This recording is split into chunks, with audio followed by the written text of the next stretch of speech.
Hello, Heroclix land. Welcome back to Talkn Clix, where we celebrate the heroes of Heroclix.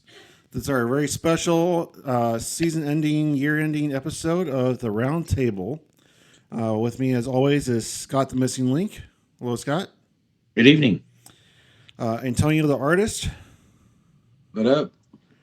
And Jay Patel the... I don't remember what good nickname for you. I think jumper was the last one because I have a bounce in my step when I Jumper. walk. Oh, What's up, nerds? Thanks for being here, guys. So this Thanks for show having is from its conception was to be similar to other podcasts, but unique in its own way. I never wanted to delve too much into just the meta and the competitive. I wanted to branch out and talk to the players and get to know you guys individually outside of just the game, but also your thought process on the game and team building and all that kind of stuff, not just the meta game itself. So in that mindset, when we're coming up on the end of the year, I know a lot of podcasts do their end of the year surveys of what was the best brick, what was your favorite prime, what was this and that. And I want to do something similar, but with the own Talkn Clix flair. So we had 21 responses over the course of how long was the survey up? About 2.5 weeks. Oh, it was longer than that, wasn't it? I think it's been about 2.5 weeks. Okay. 21 responses is a pretty good response. So let's go through here. All right. The first question is recommendations for future podcast segments. Who had a response out of this they wanted to highlight? There was one for cracking a booster and then ask the interviewees to open a booster. Well, you're not going to have the interviewee open a booster, I don't think. It's like, hey, you gotta pay $20 to get on the show. But I feel like if we opened a booster and we asked them to dissect the booster on what's what or how good stuff is, then that would be kind of cool. Oh, I forgot to answer or ask this at the top of the show, and we'll get back to this. When you guys open your Christmas presents, did you open them from the top or the bottom? Slim Always jumps out. open from the bottom. Open it from the presents? side. Yeah, Hey, man. I opened it from the outside to get to the inside. All right. Antonio and Jay, do you guys have any responses from the recommendations for future podcast segments that you wanted to take a look at? One that I really liked in there was the custom clixing and unclicks figure, preferably not Marvel or DC. I think it could give an idea as to our mindset and how we look at point values and everything. Two, it would also just be an interesting way to just bring in, anything that's not Marvel or DC or that's not conventionally comic books and see how it can be built to compare to the rest of the game. Antonio, do you have can any? do that and share screen on HC units, Yeah. creating a dial. It doesn't point it for you though. I don't. I'm looking for where the results are. I saw where we asked the questions. I just didn't see where the. I pinned it so you can I'm just. looking. And for our listeners today, in case I look weird or sound weird, Santa Claus decided to bring my family influenza A for Christmas, and I managed to dodge it for a couple days, and woke up this morning feeling like I hit by a truck. So if I mute my mic for a few seconds, I'm coughing, or if I just look rough or sound weird, it's because I'm fighting the virus. But one that I thought was interesting, and we should look into this more in the future, is the game state, an annual look at the state of Clix. I think we do that a little bit on each episode indirectly because we talk about hot button issues like Beetlejuice and things like that. Infinite. I think that overall the state of the game is pretty healthy as far as since I've been playing in 2019, 2020, I feel like the game is a good place. Is it perfect? Hell no. It's never going to be perfect. And there's always going to have somebody that's going to say the sky is falling and this needs fixed and this needs errated. But overall, like somebody commented on our podcast today about how many players we got on the show from Texas. And I'm like, yeah, because Texas is really healthy right now. You guys have a pretty healthy weekly game going.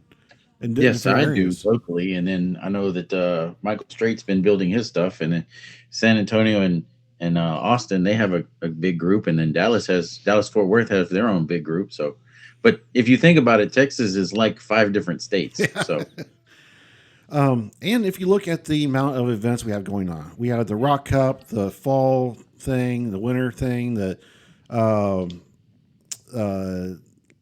New Orleans events, Red, White, and Clix. There's pretty much not a significant section of the year without at least something going on somewhere in the United States and but overseas. I want to touch on the New Orleans event, the King of New Orleans event. Yeah. Clicks in New Orleans. There's a couple stores that play. I've been to them and I've attended, but it's not the most vibrant of places to go play. Like if they didn't have the King of New Orleans going on at the same time States is, they wouldn't have a States event. I don't know if it's the players or what, but Aaron's pushing for the States event / tie in King of New Orleans with it because he likes doing it just before Mardi Gras. So good job, Aaron. All right. Antonio, you have anything else you want to throw in that one before we move on? Nope. Shout out to Aaron. He's a good guy. That's Yes. the homie. And I saw that he also got very sick recently. So shout out to him for getting better and fast recovery. Mm-hmm. All right, question 2. Recommendations for future guests. This was all over the place. I would love my to number get... one is Wizkids employees. Yeah. I would love to have Ryan or Dova or both on, and maybe Mr. Webb. Some I of can these we've reach already out had on. to both of them. As a matter of fact, if y'all want them on the show, I'll reach out to them. That's they're fun. They're good people. Both of them are very good people. I have reached out to Scott Porter a couple of times without response, but he's a extremely busy, famous person. Yeah. So, but it would be amazing. Like I would fall over dead if we got Scott Porter on the show. I would love to someday. Mm-hmm. We are working on a couple of Wizkids employees, just getting clearance from them because they want to make sure nobody says anything out of turn or... Nobody will. Nobody will. That don't worry about that. Nobody will. Wizkids is very good with the employees are very good with not divulging stuff. Yeah. Like I even sent one of them all the questions we would ask so they would know ahead of time, which I don't like doing, but look, we're not going to ask anything bad. Jay, is there anybody on there you want to see? I see Jay Major, but I thought you had him on here at one point. We were supposed to have him on, but he went and had a car accident, so he can get out of the show. Yeah, he was so desperate to get out of the show, he went and smashed his car in. So, but he is fine. He showed up at the States event the next weekend. Tony and Lucas are both pretty cool. I've had a chance to interact with them. I think they'd provide some pretty fun perspectives. Looking through the list. Look, Calderness. I also want to cross-pollinate with all the other podcasts that we can possibly get cross-pollinated with and have one or all of their hosts on at some point. So far, I've had somebody from DGen. We have a couple people from DGen. We've had on Shay from Borderlands. We've had Lucas. We've had Scott Crampton. We've had Azareth. You've had Anthony Robinette, who's started his own podcast. He's out of New Mexico, Arizona area. So we still need to get somebody from Clix USA and Dial H, a couple of those other ones. But yeah, we're trying to do some the Clix universe, kind of like the MCU, but Clix. All right, so I'm going to actually ask you guys this question. Scott, who has been your favorite guest on the show so far? I mean, considering I've done close to 65 shows, maybe 70, I don't know. My favorite was our wives, honestly. when we had our wives on, that was a fun show. Antonio, who's been your favorite guest that you've of the ones you've seen on here? Um, for me, it would have to be the Flying Prick Nanos. Like that was the show that we all did, and that was just they were very fun to interview. Good people when you start talking to them. Other than that, my homie McConnell. It was good to see him on the show. So yeah, Jay, who's been your favorite? I think Rory. The Rory's the way good people. Rory the way Rory talks is just always a little amusing to me because of the way he chooses his words, trips on it, goes back, and then rewords exactly what he was just saying. Like it, I love Rory. He's also a person that I'm always going to call a traitor's harlot because he moved from Washington to Texas and is always playing down there now. Uh, and he's still in our Redmond chat, so I mean, he's our friend, so obviously we're going to leave him in there so that we can interact with him. But he's usually bragging about the robust scene they have there. Like you, Yes, he actually reached out to me because Texas State's is capped at 40, and I have 17 of those seats with my locals slash other people I'm dragging along with me, and he's like, "You bastard! I need one of your guys to drop so I can get in." For me, it's kind of like picking your favorite child.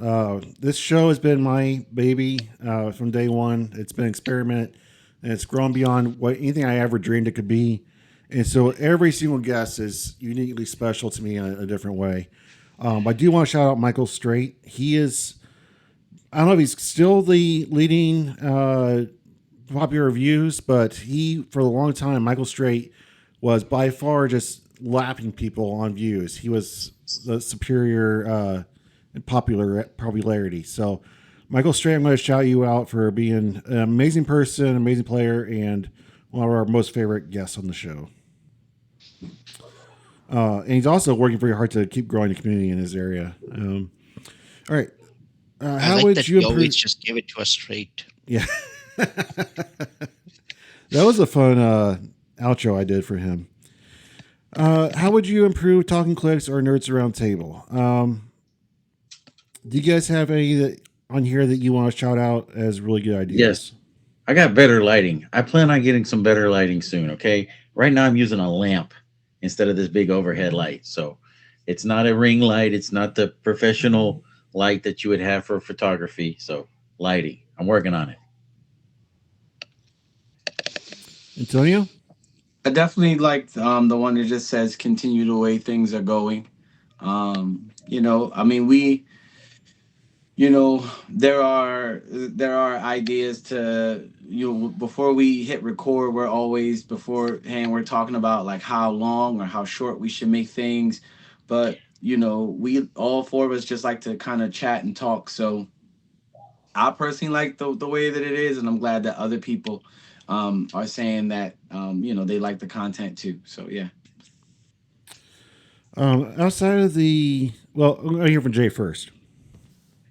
Um, I like. There's quite a few things in there that are really fun suggestions, like doing more hot wings, um, doing the edit so that it's images instead of Google Hangout, which I think would make life a little bit easier for us.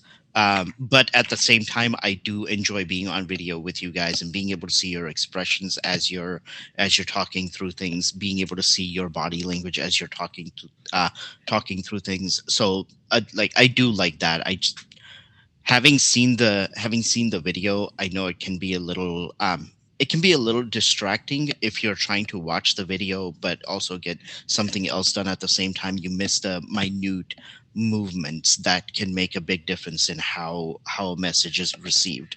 Um, Other than that, like nothing really stands out from in there as a major change that needs to be done. I've been of a lot of thought since the beginning of how I want to present the show. My concept in my brain, and it's limited by my resources available. So as I'm able to grow financially and can invest more into the show, the equipment will get better, the mics will get better, the lighting will get better, the editing will get better. It's just a matter of I'm using free product right now, so very limited by that. But I wanted I to. I love listening to other podcasts, but it feels like there's something missing. And I have this available to listen to on Podbean and Apple if you guys just want to listen to it. But I like the visual aspect for two reasons. One is I love doing the outro. I love doing a personalized little video that's geared just specifically to the guests of the show. A little special Easter egg just for them.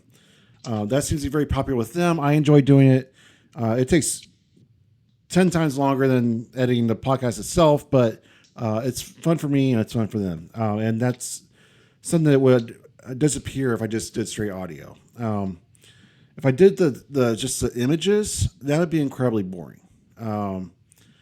I am in therapy through the VA, and last week the video dropped, and we just had audio. And I was like, "Can we just talk over the audio, like just on the phone?" And she was very adamant that we keep trying to get the visual back because she said it's more personal, and you miss that connection. And like if somebody's just listening, you're like, "Are you still there? Are you just listening? Like what's going on?" So I like that I can see Scott rocking back and forth in his chair, and Hey, it swivels now. yeah, Thank you. you see Antonio laugh at a joke. Yeah, that's fun for me. I think it's fun for the viewers also. So that's something I want to improve on as far as the technical aspects of it. But I like it being a talk show. It's available in audio on podcasts if you just want to listen to it as you're driving. But my mind was a talk show, like the late night comedians on TV. Like just we're interviewing guests like you would on TV. And it's just nerdy kids talking about Heroclix. But All right. I have one other thing I want to say. I know it's Kenny Meeks. He's like, get off your phones, nerds. I use this for the questions, man. I use this for the questions. Yep. Right now I'm using to read the survey. All right. So these next section was really interesting to me. Like some of these I just blew my mind. Some I was just shocked by. The first one obviously is, do you open boosters from the top or bottom? 47 point. Okay. First of all,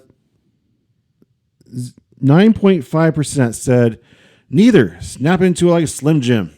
That's 9%. 42.9% of the 21 responses said bottom. Why waste time? There's plastic crack in there. Team missing link. So you got almost 43%.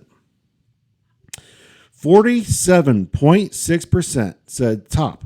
Like a boss. Team Wespool. You guys Well, have any those thoughts on that? percentages don't add up. If it's 42, 47, and 9, I guess it does add up. The maths. The math does math. Look, no see what you do. 100% open it from the outside. Just saying. See what you do is you take a box cutter, cut the side so that the sleeve is still in place, and then you can get rid of the box properly by flattening it out for the store. Antonio, did these responses surprise you? Did you think it'd be more one-sided? I mean, no, man. Have you seen people's unboxings? Like I'm surprised they weren't like, just destroy the box. I've seen people just destroy boxes, ripping into it. I'm like, oh my gosh. I always open from the bottom. So, but that's just because I replay with a lot of the boosters that I have. So, and that's just it's always been the easiest way, just open from the bottom. So with what you just said, part of what we do at the events is cleaning up the boosters, cleaning up the plastic. And Tony, you've seen this at the major events. As people are going through their rounds, we'll take the trash. Some of the way people open their boosters, where they're just ripping everything open, is just like, what 5-year-old opened this box? It's not even that, Jay. It's the fact that they do it and then they'll just leave it there. Like, and there's multiple waves of people like being like, trash, trash, trash, trash. So there's multiple times where you can just say, oh, okay, here's my trash that I just ripped open like the 5-year-old you just Nope, said, we're gonna dump it on the and then table after the game. and I just want to. ignore it. Then you just got, and it's like, bro, what are you?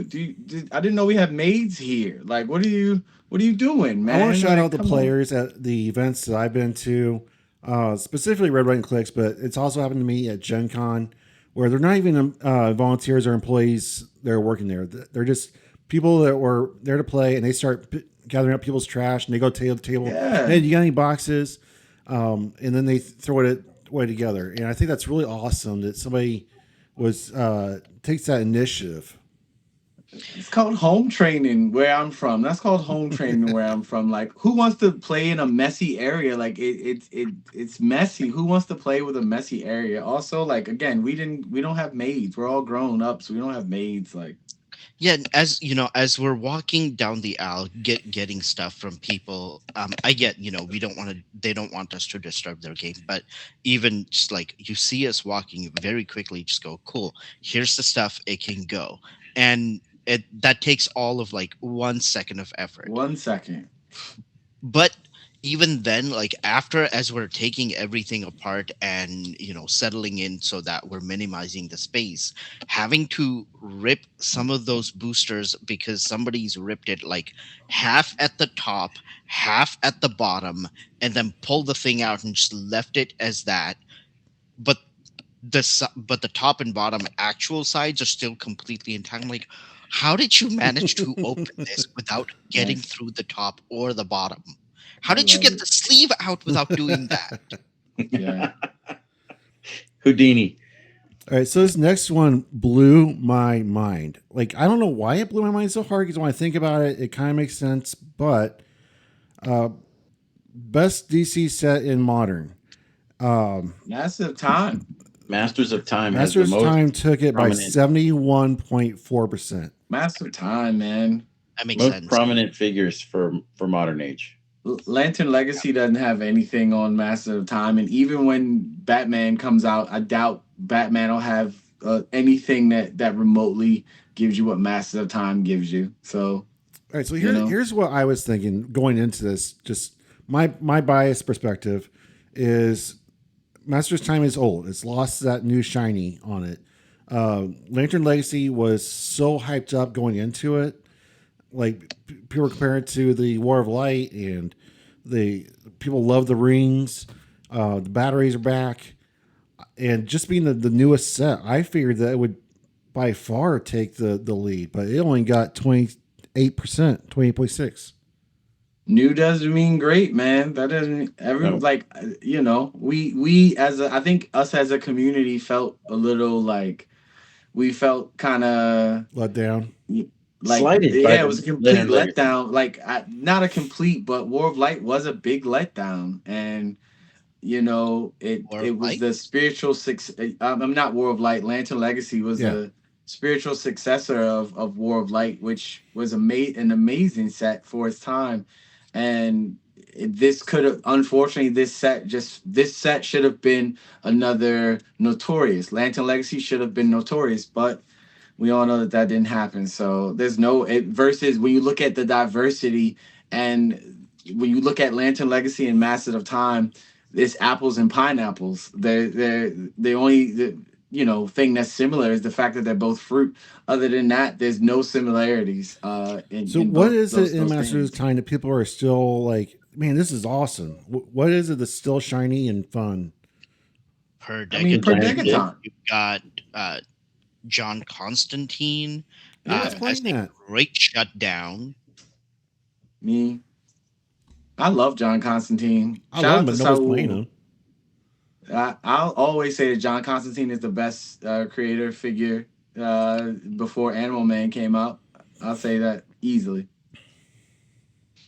So One thing that really struck out to me for Lantern's Legacy that was a little bit of a pain is the Indigo tribe getting only two characters outside a battery, and one of them couldn't even equip the ring to begin. Yeah. The Atom, because he's tiny.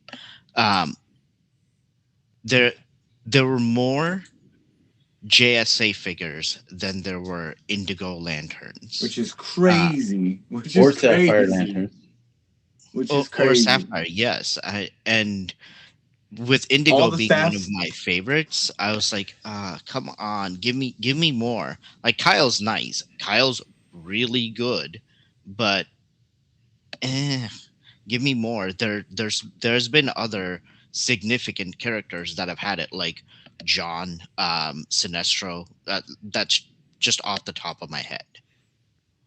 All right, so and this is gonna be a hot take, and a couple of you may get really mad at me about this, but in my mind, the comparison is Lantern Legacy is the Phantom Menace of the DC universe right now. Uh, they advertise it as the spiritual successor of War of Light, right? So there's all this hype. People remember Star Wars, War of Light as this huge, wonderful memory that they cling to. It was the height of sci-fi. It was the height of Clix. Was War of Light, and they say, "Come get Lantern Legacy because it's going to be just like that." And then you get it, and you get Pod Racers and Jar Jar Binks, and not that it doesn't have its good points, but it is not the spiritual successor to in the way that you were advertising it as. I think they oversold it going into it. Yeah. Thoughts? I think that I agree they oversold it. I do love the legacy cards out of the Lantern Legacy, Yeah. and a lot of those are from War of Light. I don't feel like the batteries are that important where you had to bring those back legacy Nope. style. I don't even run them, and I try and run everything, and I still haven't even run the They're batteries. fun. I still wish it was the possessors that were brought back instead of the batteries. Yes, That's Um, that's such a small size of people who would have those. But yes, I agree with you, Jay. I wish. but hey, they found a stack of them in the warehouse, so let's make some legacy cards and get rid of them. Or it's called you could have just you could have remade them as single base figures that were possessors, or entities, like the way that we've been getting, and they didn't. Like I don't understand why there should have been a possessor in Spider-Verse, should have been a possessor, even more possessors in Black Panther, should have been possessors in Collector Trove, should have been possessors in Strange Tales. Should have had at least 3 possessors in Strange Tales easily, and it didn't. Antonio, So I just saw of another analogy that I really want to hear your thoughts on this. Superman Returns versus the OG Christopher Reeve. So Superman Returns comes out. They're like, we got this guy looks exactly like Christopher Reeve. He looks like him. He talks like him. His mannerisms are just like him. We haven't had a Superman movie in 30 years. We got Superman Returns. It's going to pick up where Superman 4 left off. And it hits theaters. I enjoyed it. I thought it was a good movie. I did as well. It has faults for sure, but I enjoyed it. does. But the overall audience was so disappointed. It was not the Christopher Reeve movie remake that they wanted. Well, I think nostalgia is a thing where it's very narrowed view, and us as Heroclix, us as geeks and nerds, we have that nostalgia blockers on where we want it to be this thing that we have a view of, and when it's not, we get upset, and that's never gonna change, and that's very understandable. So I can understand why people didn't like that movie. I understand why people didn't like Lantern Legacy the way that they wanted to. Lantern Legacy isn't a bad set at all. It just could have been. It's an okay set, and it could have been great if they actually just would have not did exactly what they did. There's more Batman figures than there are like certain figures in the set. There's like 4 Batmen in the Lantern Legacy set. Why? And there's no Wonder Woman. Why? There's no Indigo One. Why? Like it seemed like they hated the females. Why are there no female Star Sapphires in the Lantern Legacy set? Like, why do I have to go to a Legacy card to get a female Star Sapphire? Absolutely, like that's unacceptable. All right. So anything else on the DC set before we move on to Marvel? Nah, All right. none for me. So this one, I feel like is pretty accurate to the community. I was a little surprised by the volume of Spider-Verse, but what is the best Marvel set in modern? Coming in at bottom is I can't even read that. 4.8% is Collector's Trove. Um, Collector's Trove, also a solid name for Heroclix. I guess I'm not surprised by that one. It wasn't the most popular set. It had the equipment, so I Yeah. can't dog on it. Plus, it introduced one shots slash feats back into the game. All right, and Black Stroke then was great, man. It was great. Great set. at 9.5, this one I actually not too surprised about. At 9.5% is Strange Tales, coming in just under the wire for 2025, but we all know it's the GOAT. I think people are our time voting for something when they don't know everything yet and they haven't played it. Yeah. I opened my stuff earlier today, or my wife opened my stuff earlier today, and then I got to organize it. And I'm like, there is a ton of generics in this set. There are so Way many too many. astral forms. Way too many. I can't say way too many because I love generics, but it doesn't feel like a Doctor Strange set or a mystical set with, I don't know, there was 14 of the 60 figures being generics. I'm like, okay. Should have been ABs, man. ABs. Yes, should have been ABs. I agree That's with it. that 100%. Go back to the Nick Fury Agents of S.H.I.E.L.D. ABs. Just go back to ABs and like again, you have so many characters that aren't in like the upcoming figure that's gonna be in the mystical OP kit should have been in this set. Like what's the Ashtar or whatever his name is, the bull got the green bull Minotaur looking guy. He should have been in this set. You know, like it there's so many people that should have been in this set. Like again, we have multiples of Mary Jane and J. Jonah Jameson in this game. Everybody deserves their time like to shine in the set. Just make them. And I understand licensing, but like Scott said, it's way too many generics. Just way too many. All right, so without cheating, somebody that's not looking at their screen, tell me who came in at 14.3%. Black Panther, maybe? Modern. Marvel Modern. Modern. Spider-Verse. Jay? 14%. Yes, 14.3. I would think maybe Strange Tales. Oh, we were talking about No, he already said Strange Tales was 9%. You're right. Black Panther then. You are Yeah, I right, think sir. it's You and gotta be Antonio Black got it. At 14.3% is the oldest set in Modern, right? Yeah, no. Masters of Time is the oldest set in Modern. Oldest Marvel set in Modern. Yes. Black Panther, Wakanda Forever. I think that there's one legacy card that is carrying the weight of that set. Also, Ares, Oh, yeah. Hidari is still getting played by some people, you know. But yeah, Hidari's still great. in Modern, Shuri and Queen Ramonda with Moreland Tech is really powerful. Wow, very very powerful. So, All right, this a bunch one of really cool stuff. This one shocked the crap out of me. Tied for second, at exactly 19%. We have Smash and Destroy, Smash, Bash, Smash, Bash. And tied with Spider-Verse. Smash and Destroy is X-Men 97. Ryan Redmond was right. Spider-Verse is the first one? Is number one? Spider-Man came in at 33.3%. What? That shocked the crap out of me. I thought it was for sure going to be X-Men.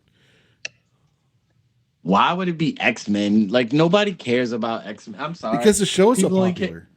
No, yeah, but nobody cares about the actual set. Like nobody cares about that set. What are people playing? Like what? Less than 3 figures from that set? What are people playing for They're playing- Spider-Man? Spider-Ham. Some of the Spider-Man chases. Mysterio / Sandman. Batman. Spot. The Thor Gauntlet, Spider-Man Spidey. merchandise. You've also got Gauntlet line Spidey's swinging that makes a huge difference.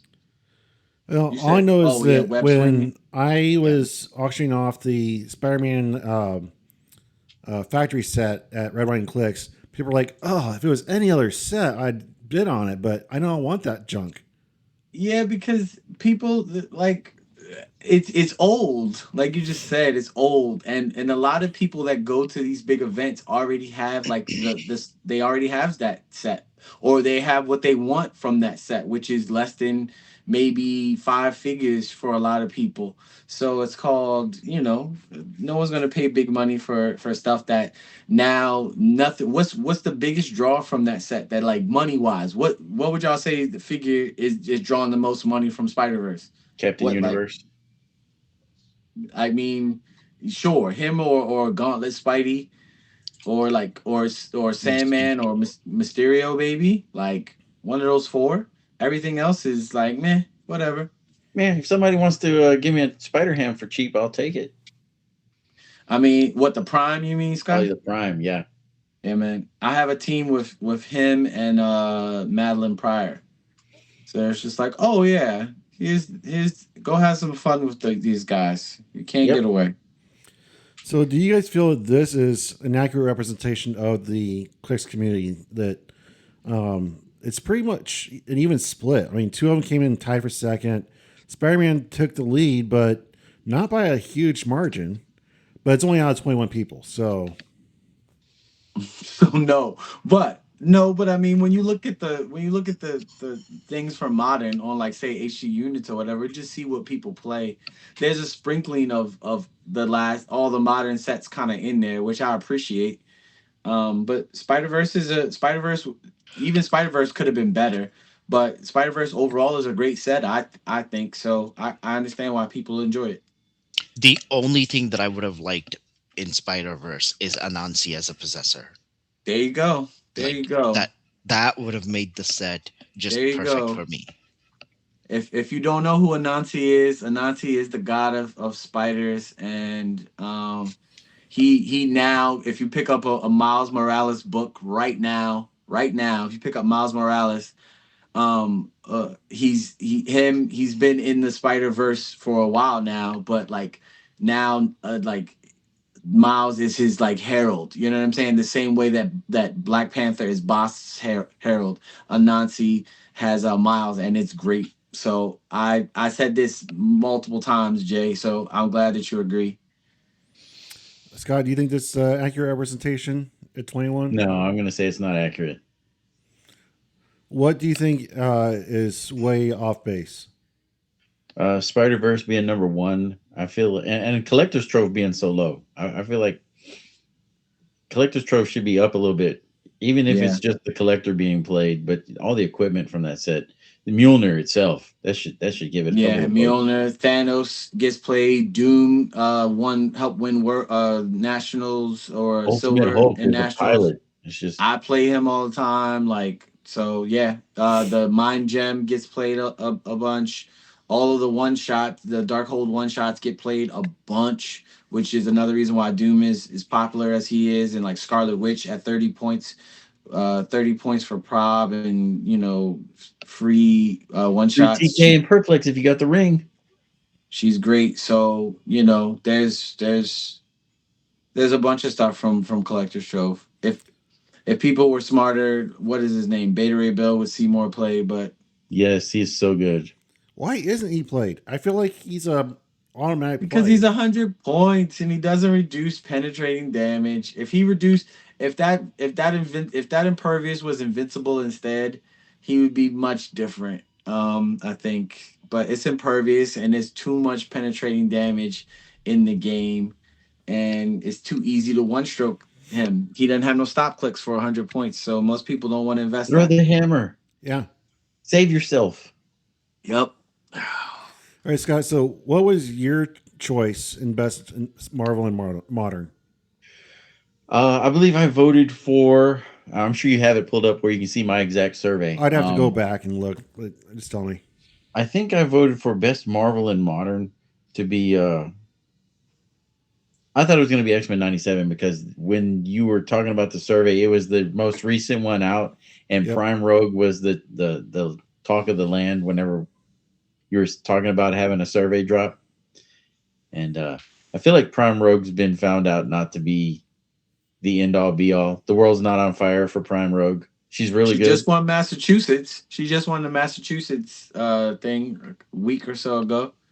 But yeah, Jay, what was your pick for best modern Marvel? Um, probably Spider Verse. Really? I Okay. actually did really enjoy that set. All right, Antonio, let's hear you. I mean, come on, man. Spidey all day. Spidey, fucking Spider Man all day. Spider Verse, and here's the thing: I got lots of grievances with that set, and it still was an amazing set. Spider Verse is exactly what I want from Heroclix No, that here on wasn't out. an amazing set. It was a Spider Verse set. It wasn't even a Spider Verse set, realistically. Is if and like again, they dropped the ball with that. Like I could have a whole 2 hours of talking about what they could have done better, but I still think from overall, I still think it's a better set than any of the other sets overall that came out from Marvel this year for sure. I would take it over Strange Tales and its multiple duplicates. I would take it over the small set that was Collector's Trove. That the most of the CUR was just like throwaway stuff. I would take it over what X-Men 97 97 with was also small, so I can see it that. was it was another small set that should have waited to get the full brunt of what, like, again, it dropped the ball on stuff that you could have made, but they didn't. What else was there? That was it, Smash and right? Destroy, and then Oh, Black Panther. Smash Destroy was great. Like Black Panther came out this year. No, he's talking about modern, not just this Yeah. year. Oh, I mean, Black Panther was great. Black Panther was great. I just prefer I think the rares on up from Spidey, along with a few of the uncommons, sell it more than I like that stuff more than I like any of the other modern Marvel stuff. So Spidey all day. All right. Next question was, what is a specific Marvel theme you would like to see as a set?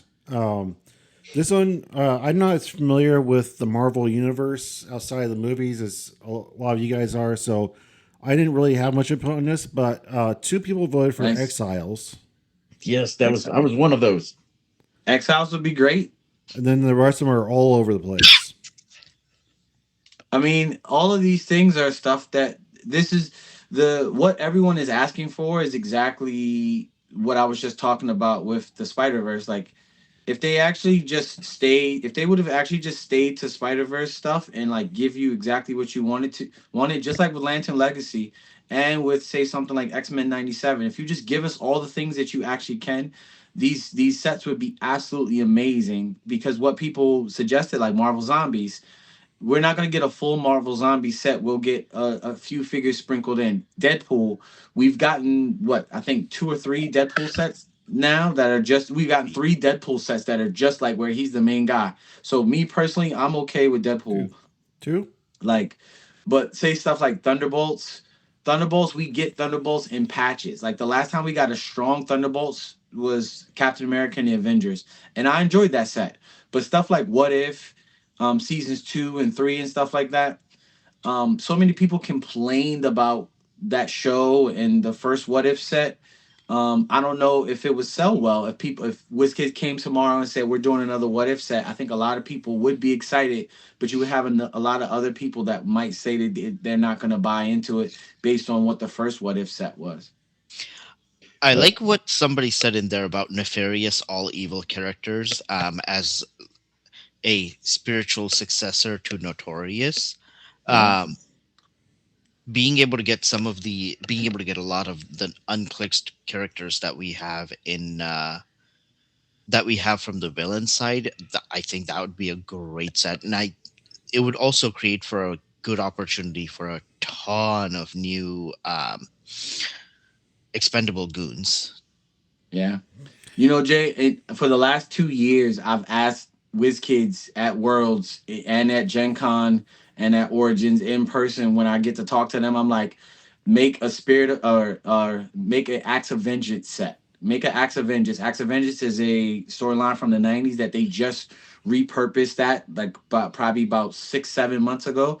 They had repurposed the Acts of Vengeance stuff where they brought it back where all the villains just switched the heroes that they regularly fight and stuff like that. And it was an amazing thing. We need a Marvel set that, like Jay just said, that is all villains primarily, and that's Marvel based. And they could do that easily. They could do it so easily. I also just like the Thunderbolts. I have three sets of Thunderbolts dice sitting fairly close to me because it is one of the teams that I really enjoy playing. Um, and every time I throw the dice, I yell "Justice like lightning." So like whoever that person is, really close to my heart. They got Dark Rain on here too. Dark, and that would easily be a Thunderbolts thing. If they just named the set Dark Rain, that's also, you could have Thunderbolts all up in there. Yes, you So could. that would work. Or And you can just have a lot of highlight the villains. Dark Avengers. Um, I think another set that would work really well for that is the Squadron Supreme. You have so many analogs of the Avengers in there or Justice Hmm. League in there Hmm. that Hmm. it'd be pretty easy sell. People would enjoy Squadron. We haven't had the full Squadron ever at one time, like having the full Squadron. So I think that's the other thing I that think people are. Supernova's the last time that we had that, which was way too long Yeah. Way ago. long Yep. ago. Yep. Yep. So I voted for 1000%. Exiles because I feel like Exiles started off as like an X-Men centric comic, but it was alternate versions of these characters.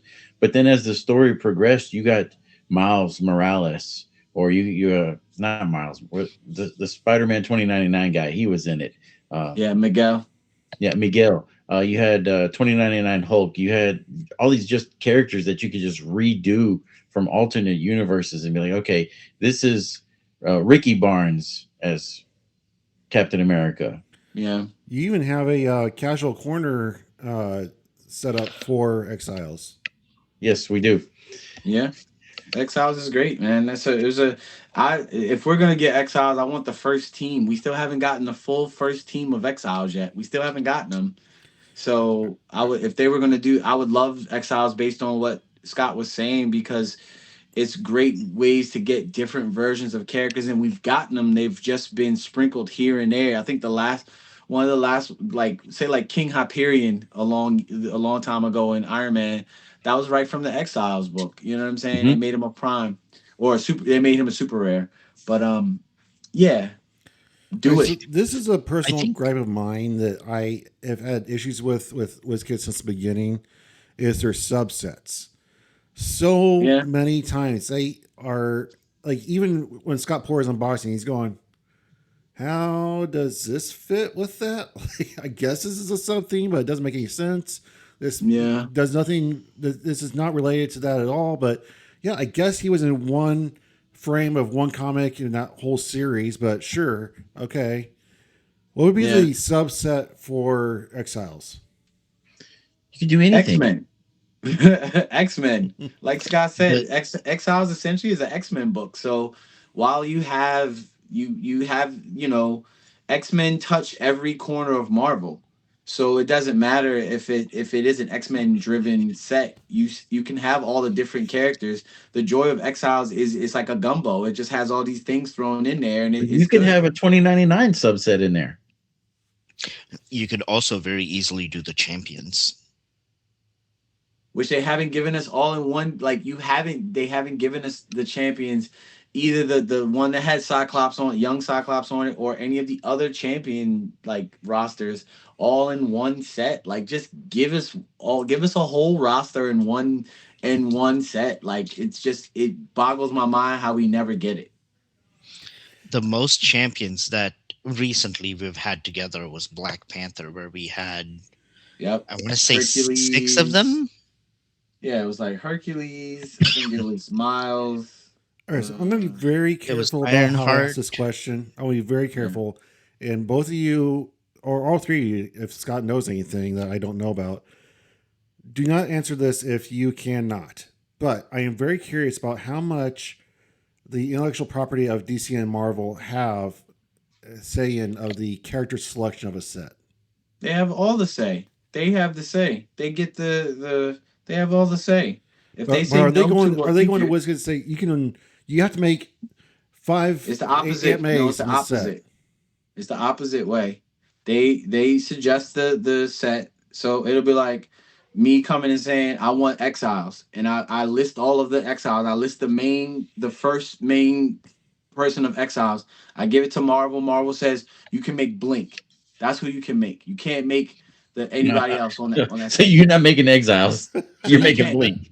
Hold on. You can make Blink. You can make a Sabretooth that wasn't on the original thing, and you can make this person, and then there you go, because they were on the Exile, and you can make Long Shot, and those three were exiles, and then maybe add one other person that was, you can add Miguel. He was an exile, and that's your exiles. Now you get your exiles, but you can't make these characters, people don't understand the licensing aspect behind it. You know what I'm saying? So when we get Um, repetitive characters in the same set, is that the IP doing that, or is that Wizkids just going, fuck it? it's the IP. It's never Wizkids. It's never Wizkids just being like, you know what, we need 15 Captain Americas in this set, in the next set, in the next set. That's not what they do. They actually want diverse characters. Marvel and DC just shoot it down because of the popularity. Look at what we were talking about earlier about the Phantom Menace. Some people are like, oh well, I don't really like this character, and all four of us know based on some of the responses that we've got from this survey, a lot of people are ignorant when it comes to their opinions on stuff. So, unfortunately, some characters just get shot down like from the jump. You know what I'm saying? Like, so Look, I'm sorry, I don't believe in holding grudges, but it's going to have a little bitter spot in my heart for Deadpool and Wolverine, and having 19 Wolverines, most of which were pretty decent, and then 12 Deadpools, and all of them sucked, except for maybe one. When it's a Deadpool and Wolverine set, they should have, Deadpool is the headline name. None of them were good, and it hurt my heart.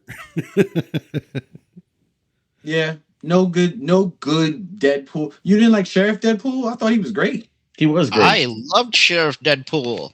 He was Sheriff the Deadpool was headliner of great. my pulp teams. Yeah, he was a Sweet star in Jesus. Pulp, definitely. I don't play Yeah, Pulp. Sheriff Deadpool was great. Like, I can understand not wanting him in the sheriff costume because it's like, oh well, now like a Deadpool that's good is a sheriff all the time, like a park ranger. So I can understand like not wanting that aspect of it. That's what a sculpt swap is for. But I like Deadpool Robot. I know he was pricey. I love Deadpool Robot. Boy oh He boy. could have And been the so 80 cool, point but Deadpool. they overcosted him and made him lame. I get it. I understand.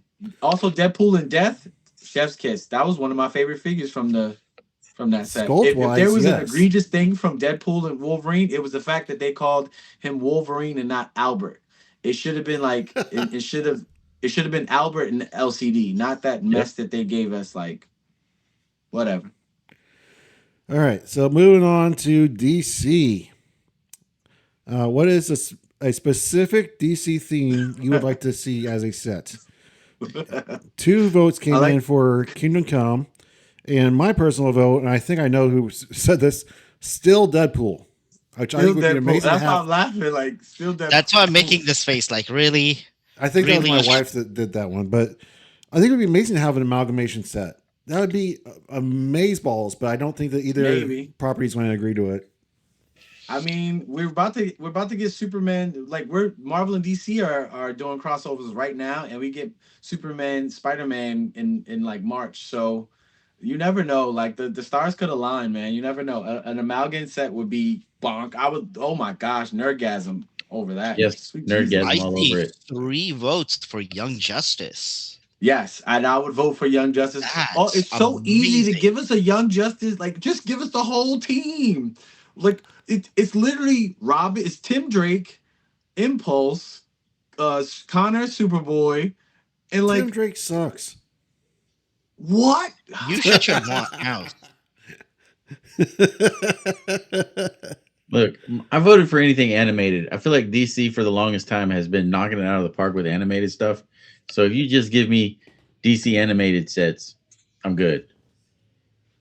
All right, so somebody for the uninitiated, break down Kingdom Come for me.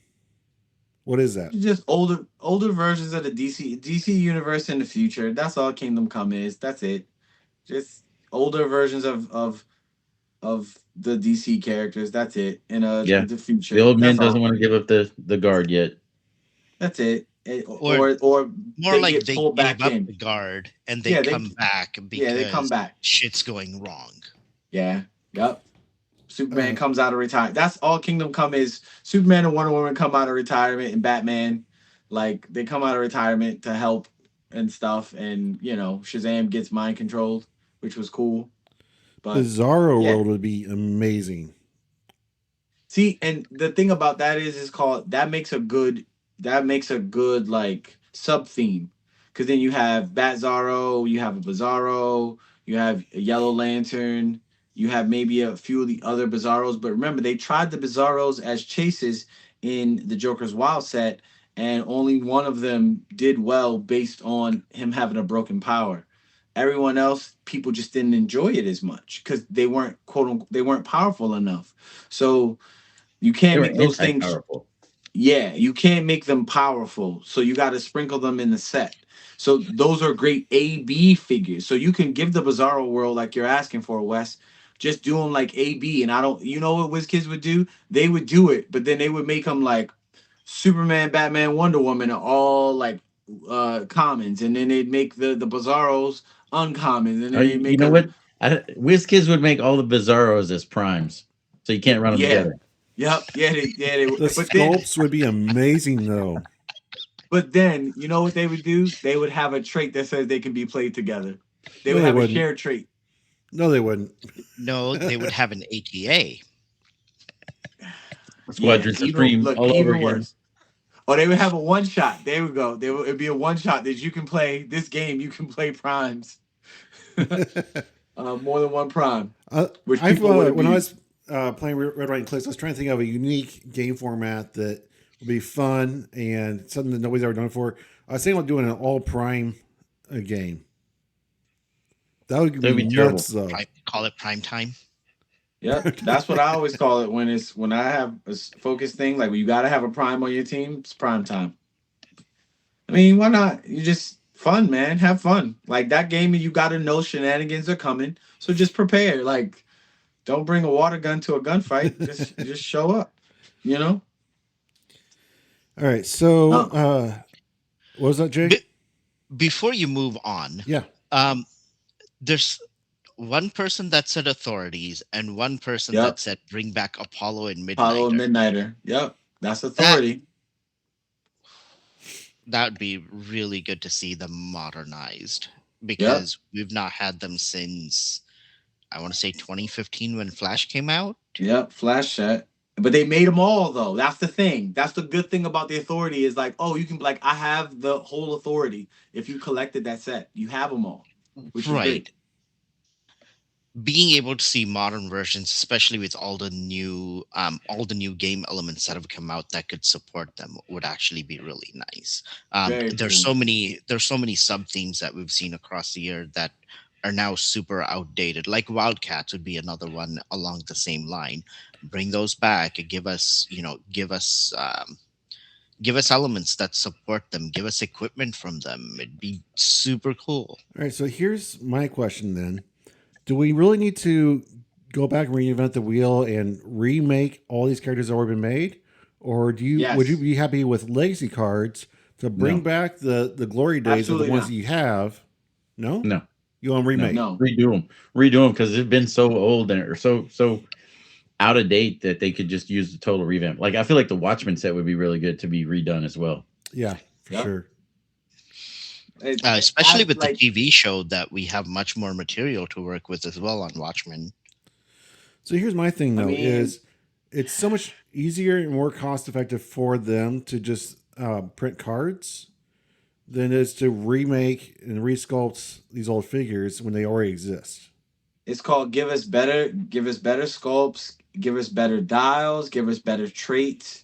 And if you would think like if legacy cards overall did that when you gave us legacy cards, I would be all for it. Give me a new zealot, give me a new grifter, give me a new warblade, like Jay was saying. At the same time, their values and dial composition do not hold up in today's game. They just don't. And a lot of older dials were meant for pushing.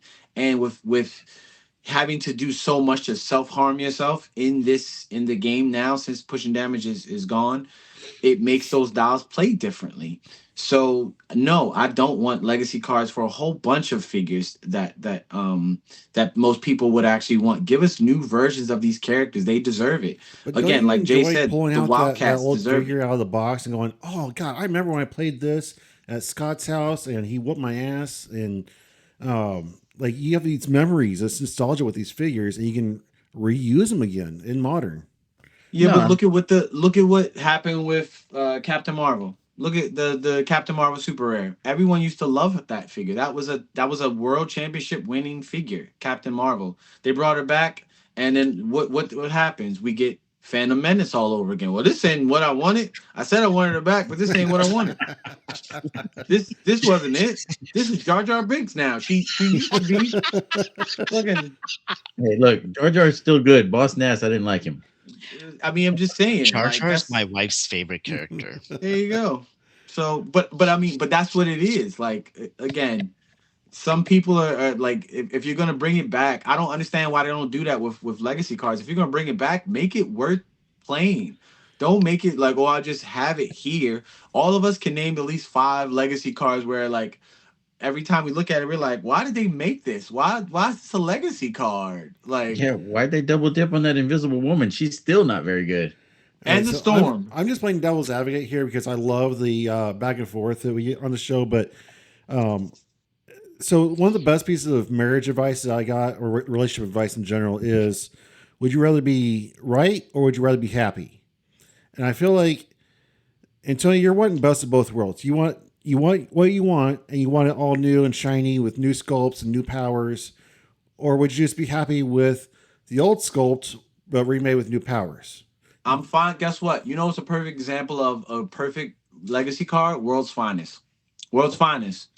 World's finest is the gold standard of legacy cards, right? It's a gold standard, right? Fantastic. Even like say Strange Tales, Dormammu, the new Dormammu, Chef's Kiss, Eternity, Chef's Kiss. I love it. I absolutely love it, right? But it's called. Why did you make Shaman? What'd you make Shaman for? Like, and like he doesn't go with anything except the fact that he's a shaman and he has make all of Alpha Flight. So now you got what? Two actual original Alpha Flight members in modern again. Where's the other people? Stuff like that I don't like. I don't like, and his So, values don't hold up in today's game. in So defense of Shaman, he was a Sorcerer Supreme very briefly when Strange was out of commission. So I can see why he's in the set. Yes, couldn't justify a whole new figure, but he was a Sorcerer Supreme. It makes sense for Strange Tales. but they could, you know what? And again, I've read that book, so I know what you're talking about, Jay. At the same time, it's called just make a new figure. Then that's one of the astrals gone. Now you got a new shaman. You ain't even gotta give him a fun, like a crazy. You ain't gotta do the like, oh, I'm meditating and floating sculpt like they've done twice when they've made them. You ain't gotta do that. Just make them stand there waiting for the bus like most of the figures nowadays, and then give them a more updated dial. And I like it a lot more than just the legacy card. That legacy card seems out of whack. And even the Clea is like, well, why'd you make this Clea? I get it. She has the cape on and stuff like that. I get it. I really get it. But there's standards to legacy cards. So it's called, why can one legacy card be so good and these other legacy cards be so bad? There's a disconnect, and I don't like that. So I don't want characters that I actually love, like the Wildcats, to get legacy cards where Grifter and Zealot will be good, right? But Warblade will be bad, Maul will be bad, Spartan will be bad. That's how it will work. Shaman was also a part of Wand. I'm with it. Make a new character then. Make him brand new. Make him brand new. I'm with it. Just make him brand new. To go with his homeboy Puck, make a brand new figure. You know what I'm saying? That's just my 2 cents. But I'm just a guy. Scott, you look like you have something you want to say. No, no. I mean, I totally agree with Antonio that if you're gonna redo Maul, I love Maul. I feel like he was fun. He was way overcosted. I can't say Way way overcosted. He overcosted. felt overcosted whenever I was playing him, but I love the aspect of what he could do. And could you do a legacy card and make him justifiable?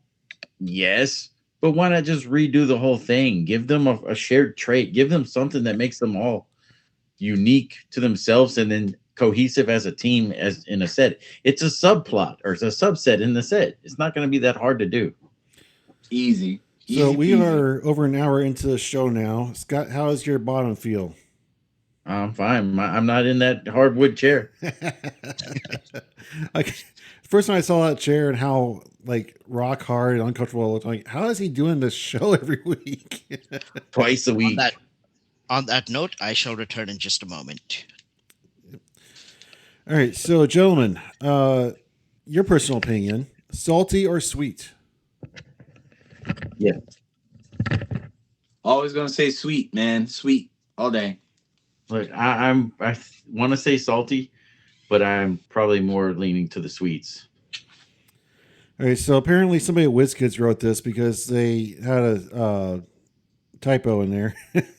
The options were salty, who needs low blood pressure, sweet, who needs teeth, both, Who needs teeth? all about balance, spicy, and sour. So I'm guessing one of those is supposed to be sweet. I don't know what that was. Sour and sour. I put sour in twice. I don't know. But yeah, I tend towards the salty myself. I have a little jar of peanuts by my bed at night. I nibble on those so I don't go and eat something really fatty and gross.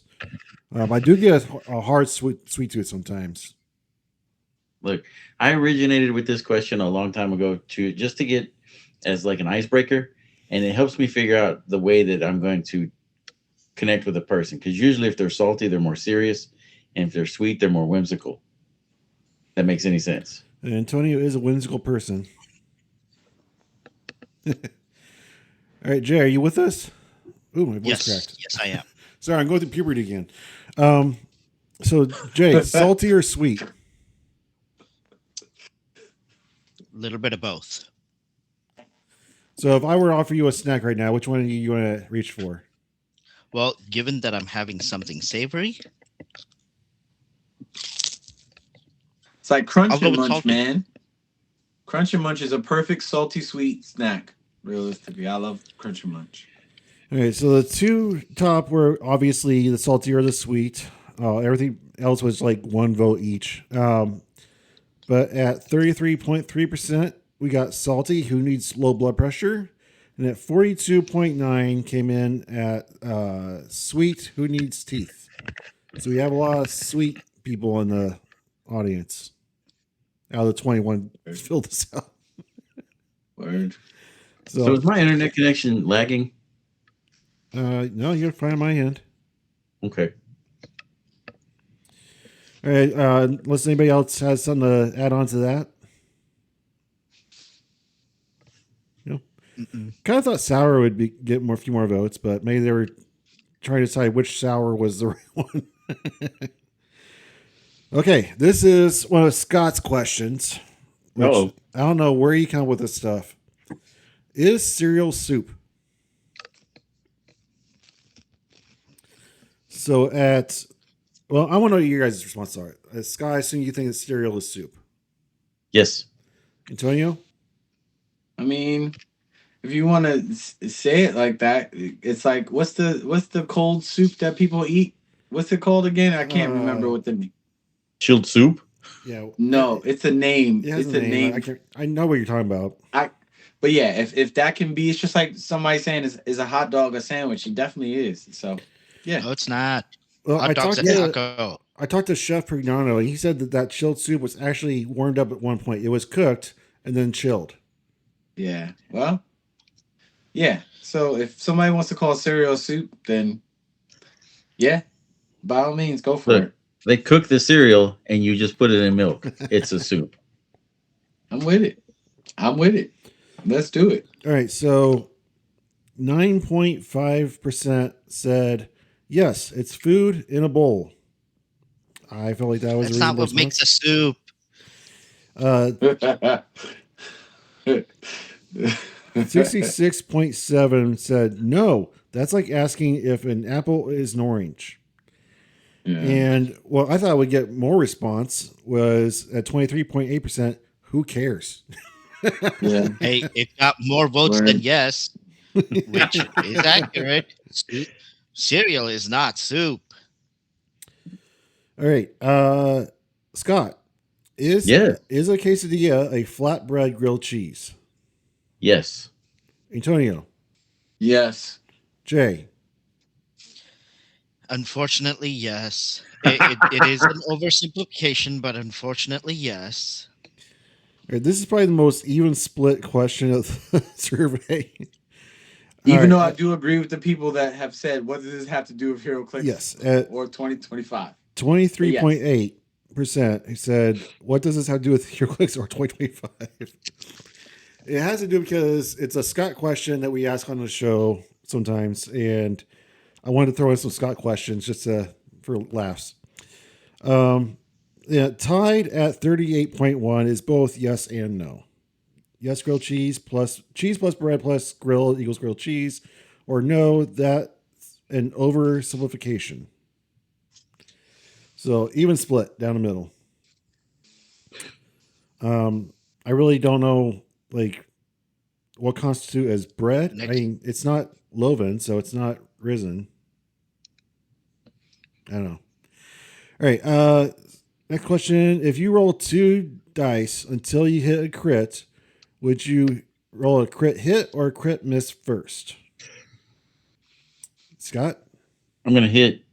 you're gonna hit. Antonio Good hit, man. and Jay. yeah, crit hit.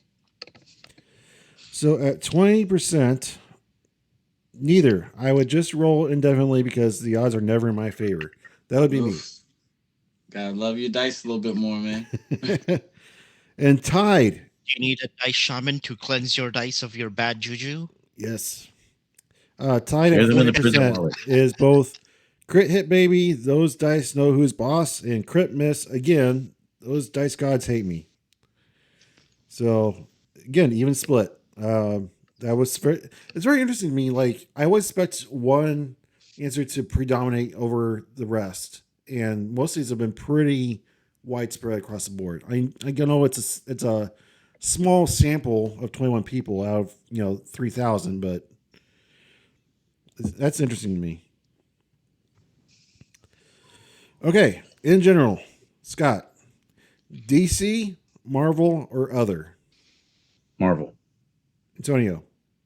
Man, see all this Marvel stuff behind me? Marvel, man, all day. All Spider right, Man. Jay, you're gonna be the odd one out, aren't you? Marvel. Really? I mean, look at what's right here. I have more of that stuff there as well. Mm-hmm. I have 2 unopened boxes of X-Men Dark Phoenix Saga right here. Mm-hmm. Like, yeah, Marvel. Marvel, man. So at 4.8% was tied Dark Horse and I Want More Independent IP, comma Naruto. I know exactly who wrote that too. I know exactly who asked for Naruto. 38.1% said DC. I like my comics like I like my coffee, dark and bitter. Nice. And 52.4% with the win. Marvel. Stan Lee is my real life superhero. Rest in peace, Stanley. Today's his birthday, as a matter of fact. Yep. I'm not as active on Facebook as I used to be lately, but my wife likes to show me your stuff when it comes up, and she was showing me a drawing you did of Stanley's face. It was amazing. Thanks, man. I love Stanley. I passed him a beer in Philly, and he told me, "Thank you, true believer." And I almost lost my fucking mind. So That is amazing. yeah, man. Yep. Love Stanley. I actually thought this would lean more into the other. Like people complain so much about not having other IPs in Clix. I thought that other would take more of a hit. I mean, I think people want more IPs, but when the big two have saturated the market so much that it's hard to escape, and especially since Marvel has saturated the market with the shows and the movies in a more prominent way than DC has, it's easy to see why people would say like Marvel, mainly Marvel or DC, and especially Marvel over DC. I would say if the So MCU hadn't taken off in 2008 the way it did, it would be a much different world as far as comics go. I mean, 1,000%. I mean, I think DC overall makes better comics, but those things are kind of have an ebb and flow. But I think DC makes better, like, animated stuff and everything like that, and video games. But Marvel's been slowly catching up the last like 15 years. They've been slowly catching up. So who do we have to thank for the I think MCU Marvel resurgence? makes the better stories. Who does? Marvel makes better stories. Yeah. In the last 5 to 10 years, I Yeah, would say Marvel yes makes to a that better story. all day. I would say yes to that in the last 5, 10 years. Just in the last 10 years, I would easily say Marvel's killing DC with storylines, but the absolute stuff is chef's kiss right now. But so is the ultimate stuff is so good, which is crazy that Marvel is stopping it.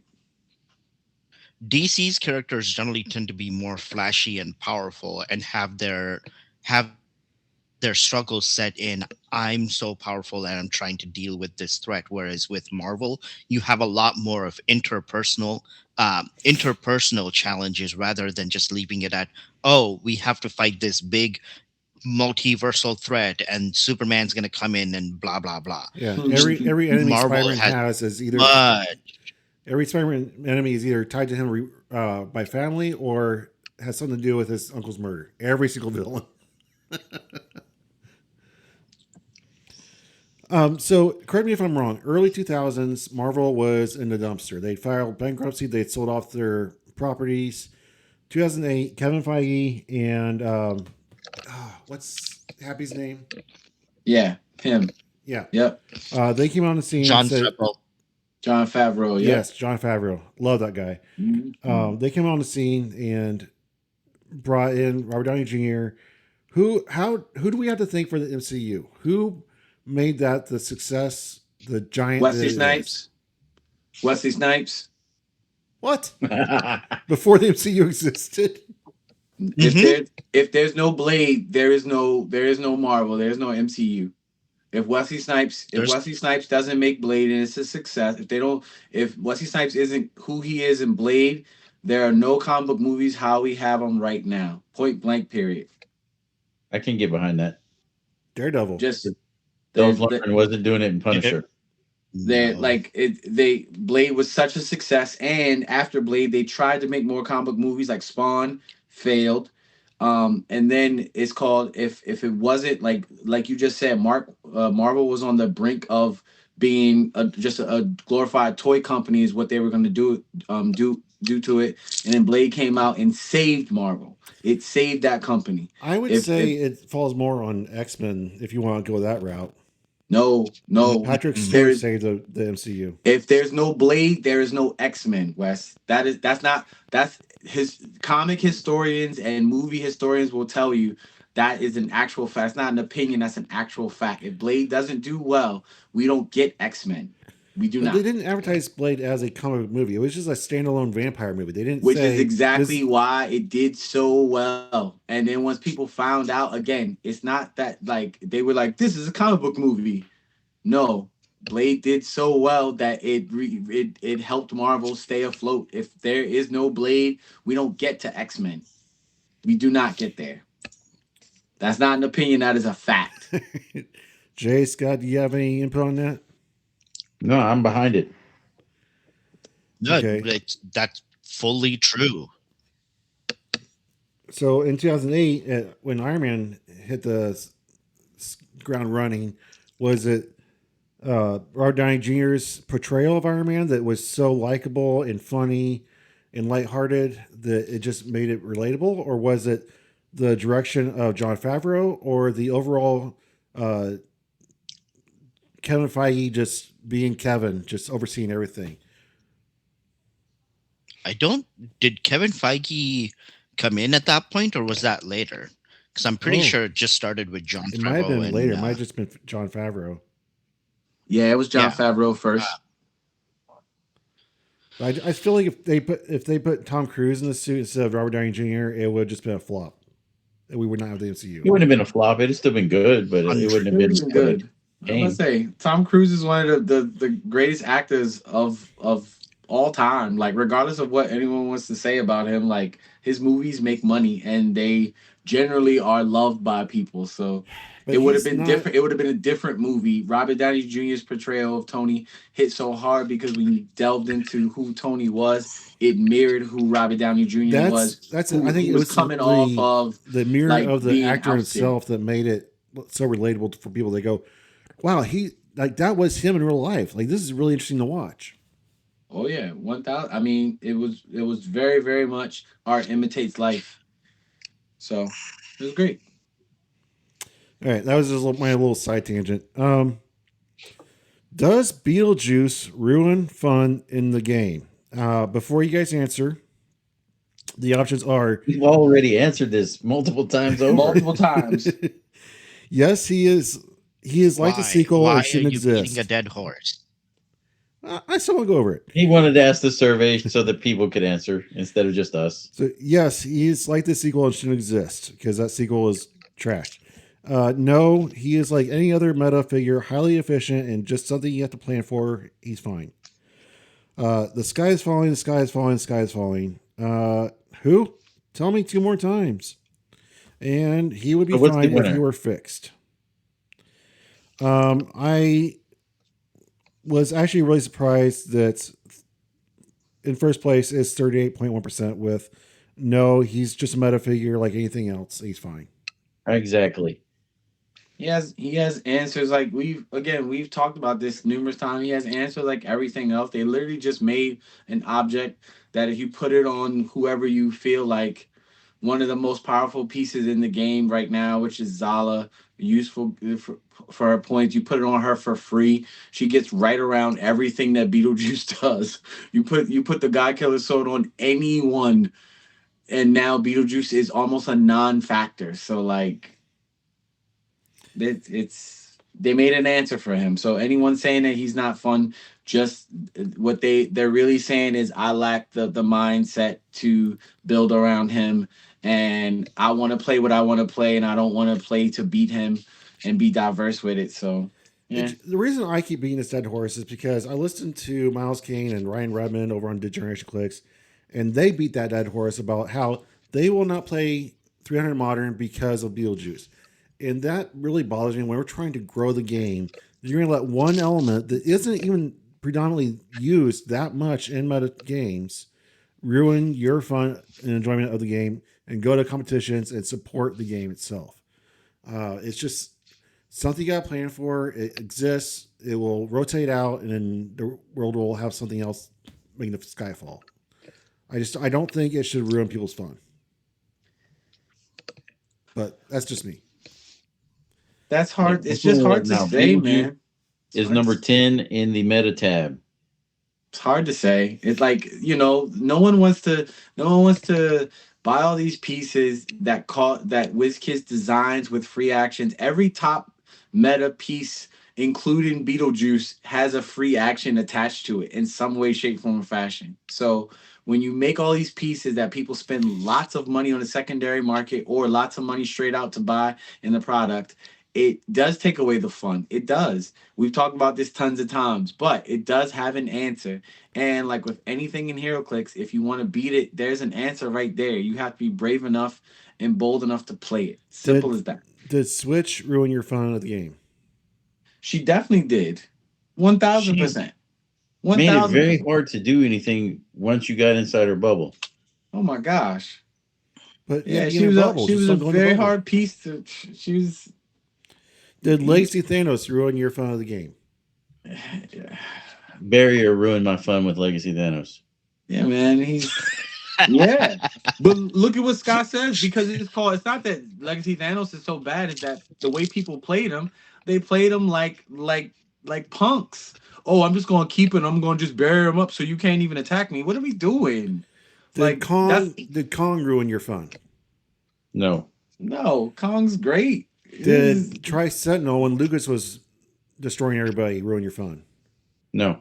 I kicked the shit. I kicked the crap out of a Tri Sentinel team that had like 3 of them on there, like with Medusas. Man, I just went over there and just killed them with the So with the that's hair. just my point is that in the last 6 years since I've been playing, I just named 5 figures off the top of my head that have been super meta, super crazy, super overpowered that people just bitched about. The sky is falling, and we're all still playing the game. We figured it So who out. We got through it. cares? So then who cares? We've talked about it on this show at nauseum, man. Who cares? Like, let's move Thank you. on, bro. Like, who Thank you. cares about Beetlejuice, man? Next.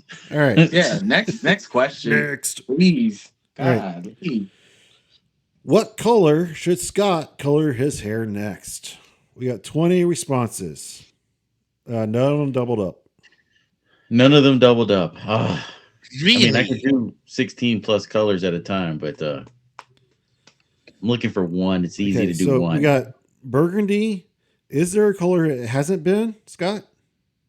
Hold on. We do have a double. We've got purple and royal purple. That's close enough. Okay. No, there isn't a color my hair has not been. I like shave his head. I've done that too. So Orange. striped like a skunk, but the stripe There is you go. yellow. Orange. What do you guys think? Or orange. Orange? It's the top one there. Go for it. Orange works. Believe it. I gotta find like some orange. orange. I'm kind of leaning towards black. Be emo. I'm picturing you with this jet black hair. You So don't look good black. all right. So without a definitive answer, what are you leaning towards, and when are you going to color it? I'll probably color it this coming week sometime. And I have purples and burgundies already in stock. So it'll probably be a purple or a burgundy or both. So when did this start? My hair coloring? Yeah. Probably 1995. I started coloring it with Kool-Aid. And you just kept it going? Thought it was fun? Yep. I'm sorry. What? Yeah, man, you can do that. Yeah, You know Kool-Aid. people- You ever made Kool-Aid and get it on your fingers and it dyes your skin? Yeah, man. Yeah. No. People color No, Kool-Aid no, all the time. So I would bleach my hair and then I would just paste the Kool-Aid, put it into a paste, and just run it through my hair and streak my hair with different colors. But I didn't like the Kool-Aid as much because most of the colors you would get in Kool-Aid would be reds, blues, and purples that would really color your hair. The oranges and the yellows and greens wouldn't do much to your hair. Huh. Okay. Learn something new every day. I remember it was big in the 90s. A lot of girls did that. All right. This one I thought was interesting. Of the 4 members of the Nerds of the Round Table, if they were going on a date with the Golden Girls, which guy would get which girl? No. That's not how the question is wrote. The question is wrote, which one are you? Or which one is which person? It's the 4 members of the Nerds Round Table were the Golden Girls, which guy is which girl? Oh. Yeah, I typoed the crap out of that. Okay. Wow. All right, this is where I should work for Wizkids because I can't proofread. So Jay, by far, with 10 votes, is Rose. So I've never watched the show. I don't know anything about it. So seeing White's that, I character. went and looked it up. Oh, And the very first thing I see was what is Rose's personality? People ask. I'm like, okay, that will probably give me a good summary. And I see Rose is an innocent, naive, and exceptionally kind-hearted woman. I'm like, you know what? I'll take it. And then reading further down, I was like, hey, Rose is arguably the nicest, but realistically should be the most pain in the ass to live with. And I'm like, you know what? I dig it. Yes, I agree with that one, 100%. Antonio, you and Scott both got the most votes for Dorothy.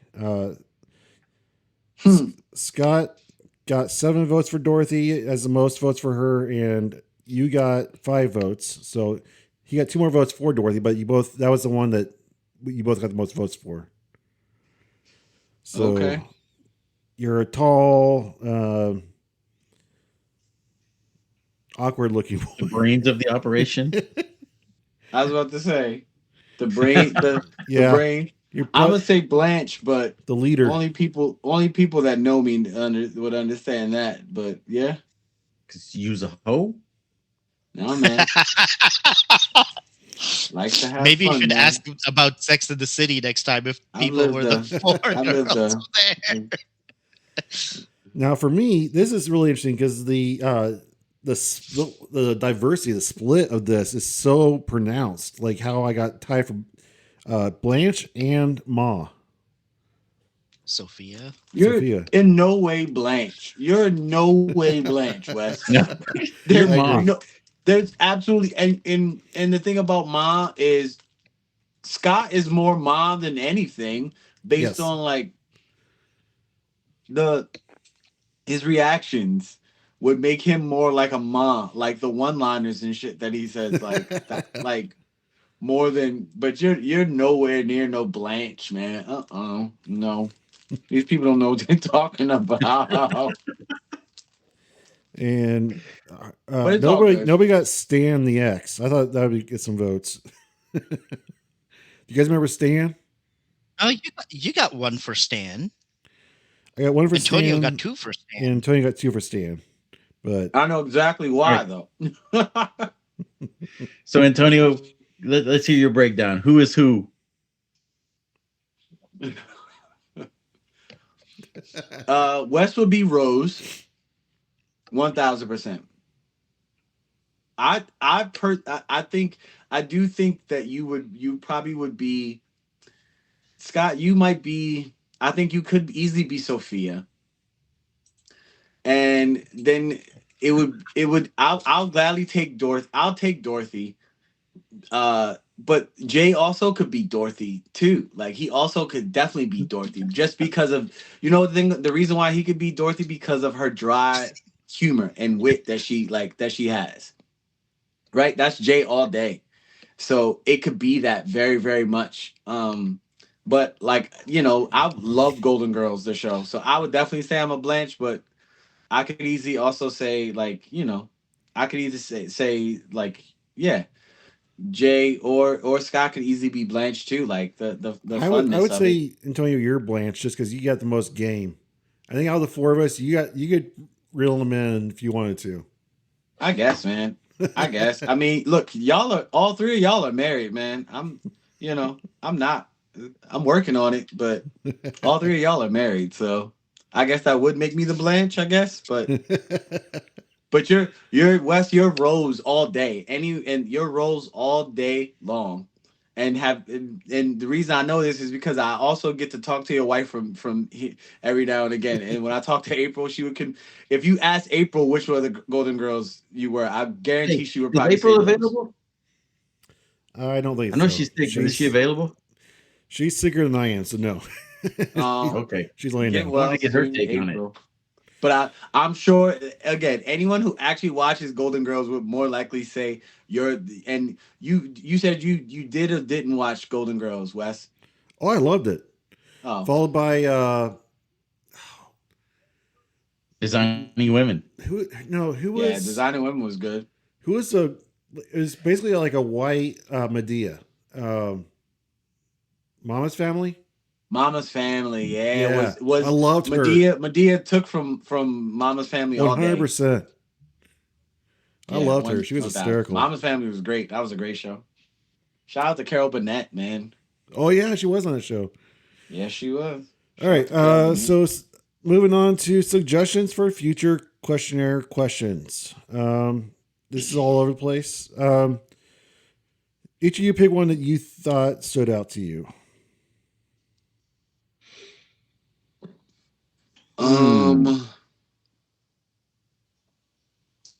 Oof. What is your favorite three opponents you've played against? Which year? That is a good question right there. What's your your three favorite people that you've played against? Man. Like forever or for the year? Oof. I guess for the year. That's forever's too vast. So I Yeah. guess for the year.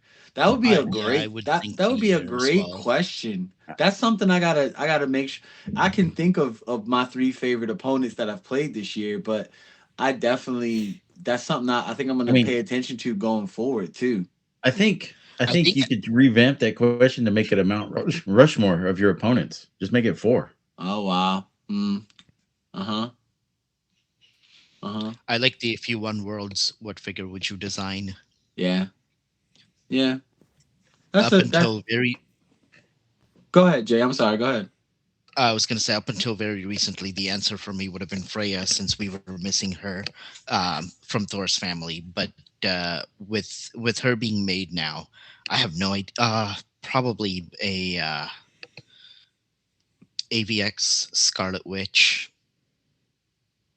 No more mutants. or no, no more mutants. Scarlet Witch. I would want to redo Nate Gray X-Man. There you go. There you It's a go. good one. 197 points of nothing. 12 Rage TK. 197 points of Garbaggio. Yeah, man. Yeah. The one that stood out to me is seeing one that you guys mentioned of who's your favorite 3 opponents you played against. A lot Yeah. of these are asked on other shows, like what's your favorite legacy figure, that kind of stuff. What would you make if you made a figure? That gets like I feel like other shows answer that question on their show so much times that they probably get sick of it. And this is geared for you personally, the person. I think it gears towards the question is geared towards interesting stories. Like, well, one of my favorites is Scott because this one time we were at this venue and we were just laughing the whole time, making everybody give us dirty looks. That was the best moment of Clix history for me. That kind of stuff. I love stuff like that. Interesting stories. No, I love that question too because it gives me a bank of names to pull from so I could go find more guests. So I like that. Yeah, man. It's fair. All right, Yeah. Scott, do you Yes. make your bed every day? No. Why? I'm just going to get back in it later. Or yes, I like my bed, like my dates, clean and tight. I can't say that I make it completely because I have body pillows and I leave the body pillows in where I sleep, but I'll pull the blankets over, make it look like it's nice. I'm telling you, you making your bed in the morning? Um, I do, but realistically, I don't believe in making. I think making the bed is a stupid thing just based on what it said. My ninth grade algebra teacher said that exact thing. He's like, "Why make it? I'm just about to get back in it." And then it was like the light bulb popped up. I was like, "You're correct, sir. This is good mindset to have." And I had it for a very very long time. But women like clean beds, so I'll make the bed. Jay, are you making the bed? Heck no. One, I am going to eventually climb back into it, but two, my dogs are also just going to mess it up at some point or another. Also, there was a research done, I want to say 10 or 12 years ago, that actually discovered beds that are made have a significantly higher chance of having bed bugs in them than ones that aren't. Interesting. All right. So me personally, I was never a bed maker until I enlisted in the military.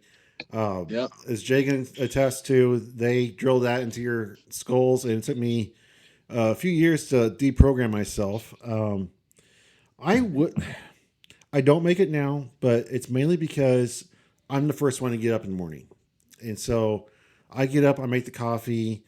April rolls out of bed a little bit later, and then I just never go back in there and make it. Once I'm out of the bedroom, I don't really go back in. Um, if I were single or if we got out of bed at the same time, I probably would just because my programming, it would drive me crazy and I would just automatically do it. And I like nice tight sheets and the blankets pulled up so the sheets are not cold. They're nice and at least somewhat warm when I crawl in. See, you But haven't lived in the South because you want your sheets cold. Yeah, you want them sheets cold, man. So 71.4% of our audience said no, they do not make their beds. 28% said yes. which I Yes. think is a fair assessment. I think that probably represents most of the Clix community. I don't see most of these guys rolling out of bed and tucking their sheets in. All right. Right. So this one, this one's weird for me. Wizkids Modern Rotation. 1. Keep it 2 years. It's not broken. Don't fix it. Go to 3-year rotation. Give more sets time to interact with the modern meta. 4-year rotation, since every piece should be meta as long as Death Metal Wonder Woman. 1 year. Get in and get out. I have no idea. 2 Worlds appearance with anything releasing less than 3 months before Worlds getting a 3rd Worlds appearance. Just meh. Or 2 years, but product 2 years, but product that comes out 2 months prior to Worlds is not legal for Worlds. Whole lot of rules here. What's that? So you got a whole lot of rules in here to make it work for modern worlds or not. 2 years, 3 years, 4 years, 1 year, or just some spin on 2 years. I like the 2 years, but I also wish that you had the 3 years so you could have more stuff interact. I like the 2 years, but product that comes out 2 months prior to Worlds is not legal for Worlds. Yes. Yeah, I like that one. Just do 2 years. It's fine. But I agree with Scott though too with the like letting sets be able to play with one another, because sometimes all one figure in a set needs is another figure to pair with it that can make it exceptional. And that figure might not come out. I mean, 1000%, but Silver Age and Modern are two different beasts. 1000%. Just based on the being the Highlander rule, which I wish was a thing in Modern, but the Highlander rule in Silver makes it a completely different animal into itself. That they still need to fix, because I can't run multiple men. Yeah, I mean, yeah, I think they did fix that. They did. If the real name is whatever it is, Various. Real name Various, you can run multiples. Multiple man does not have a real name of Various. Yeah, he doesn't. Doesn't? I could have sworn they had no, there was a clarification that he specifically was named. Yeah, I could have sworn that too, Scott. That multiple man was clarified so you could run it. It was him and something else that they were specifically named as part of that. That if their name is multiple man, you got to do it for Dr. Fate. You got to do it for Loki. You got to do it for Multiplex. But Multiplex doesn't have a character that's in Silver Age. No, but you can run multiples of a character. You just can't run multiples of the actual the characters with the same set symbol. So you can run an all Loki team. You just can't run. No. I'm talking about the Lokis that had the clones, or the Dr. Fates that had the clones. Well, I think you can run those guys because it's not the same. It's not those all of those Dr. Fates. I think you I mean, I could be wrong, but keep talking. I'm looking it up. I could be wrong. I mean, that stuff to me it doesn't matter, but I mean, bring that up to Aaron. Those are all closet cases where an exception can be made based on how the mechanic works. The Dr. Fate and the Lokis, their mechanics work specifically where you pay, and then all of a sudden you can run multiples, and all that stuff is there. But I understand why he wouldn't. I do understand why he wouldn't do that. I had to play in nationals when it was legal. I played against a Loki where he re-rolled his roll 11 times. He missed all 11 times, but it still was a very, very long thing to make me he re-rolled himself 11 times. Yeah, so, I mean, that's an extra 4 minutes of him rolling dice. And that's if the dice stay on the map every time. Yeah. So, yep. Okay, well, I'm not finding it real fast here, but I am 99% sure that there is It's all good. If it's not, we can just bring it. I mean, that's something, Scott. That's something that I would reach out to Aaron Morgan again. Shout out to the homie, Yep. and just ask him, hey man, what can we Look, do about I don't these like it closet on pieces? the team up cards because you can't run multiples of the people's name, and multiple man's on some of those team up cards. Yeah, no, I understand what you're saying, 1,000%. I think it was initially when they was thinking about it, that was such a small serving of figures that they just glossed over it. But I understand why you would say that because somebody was just running multiple man, like a team of multiple mans at Worlds this year. So I get it. All right. So for anybody listening to this, I will make a separate video, a quick, short 2-second thing to clarify this once I find the actual ruling. But I'm almost 100% certain that Aaron made a thing saying that multiple man and something else and various could be running multiples. But I'm going to double check and verify and post at the end of this video. Okay, this was overwhelmingly pace of set release. 90% Huh. said way too fast. Yeah, Way too fast this year. yeah. That's just easy. It's too fast. Slow it down.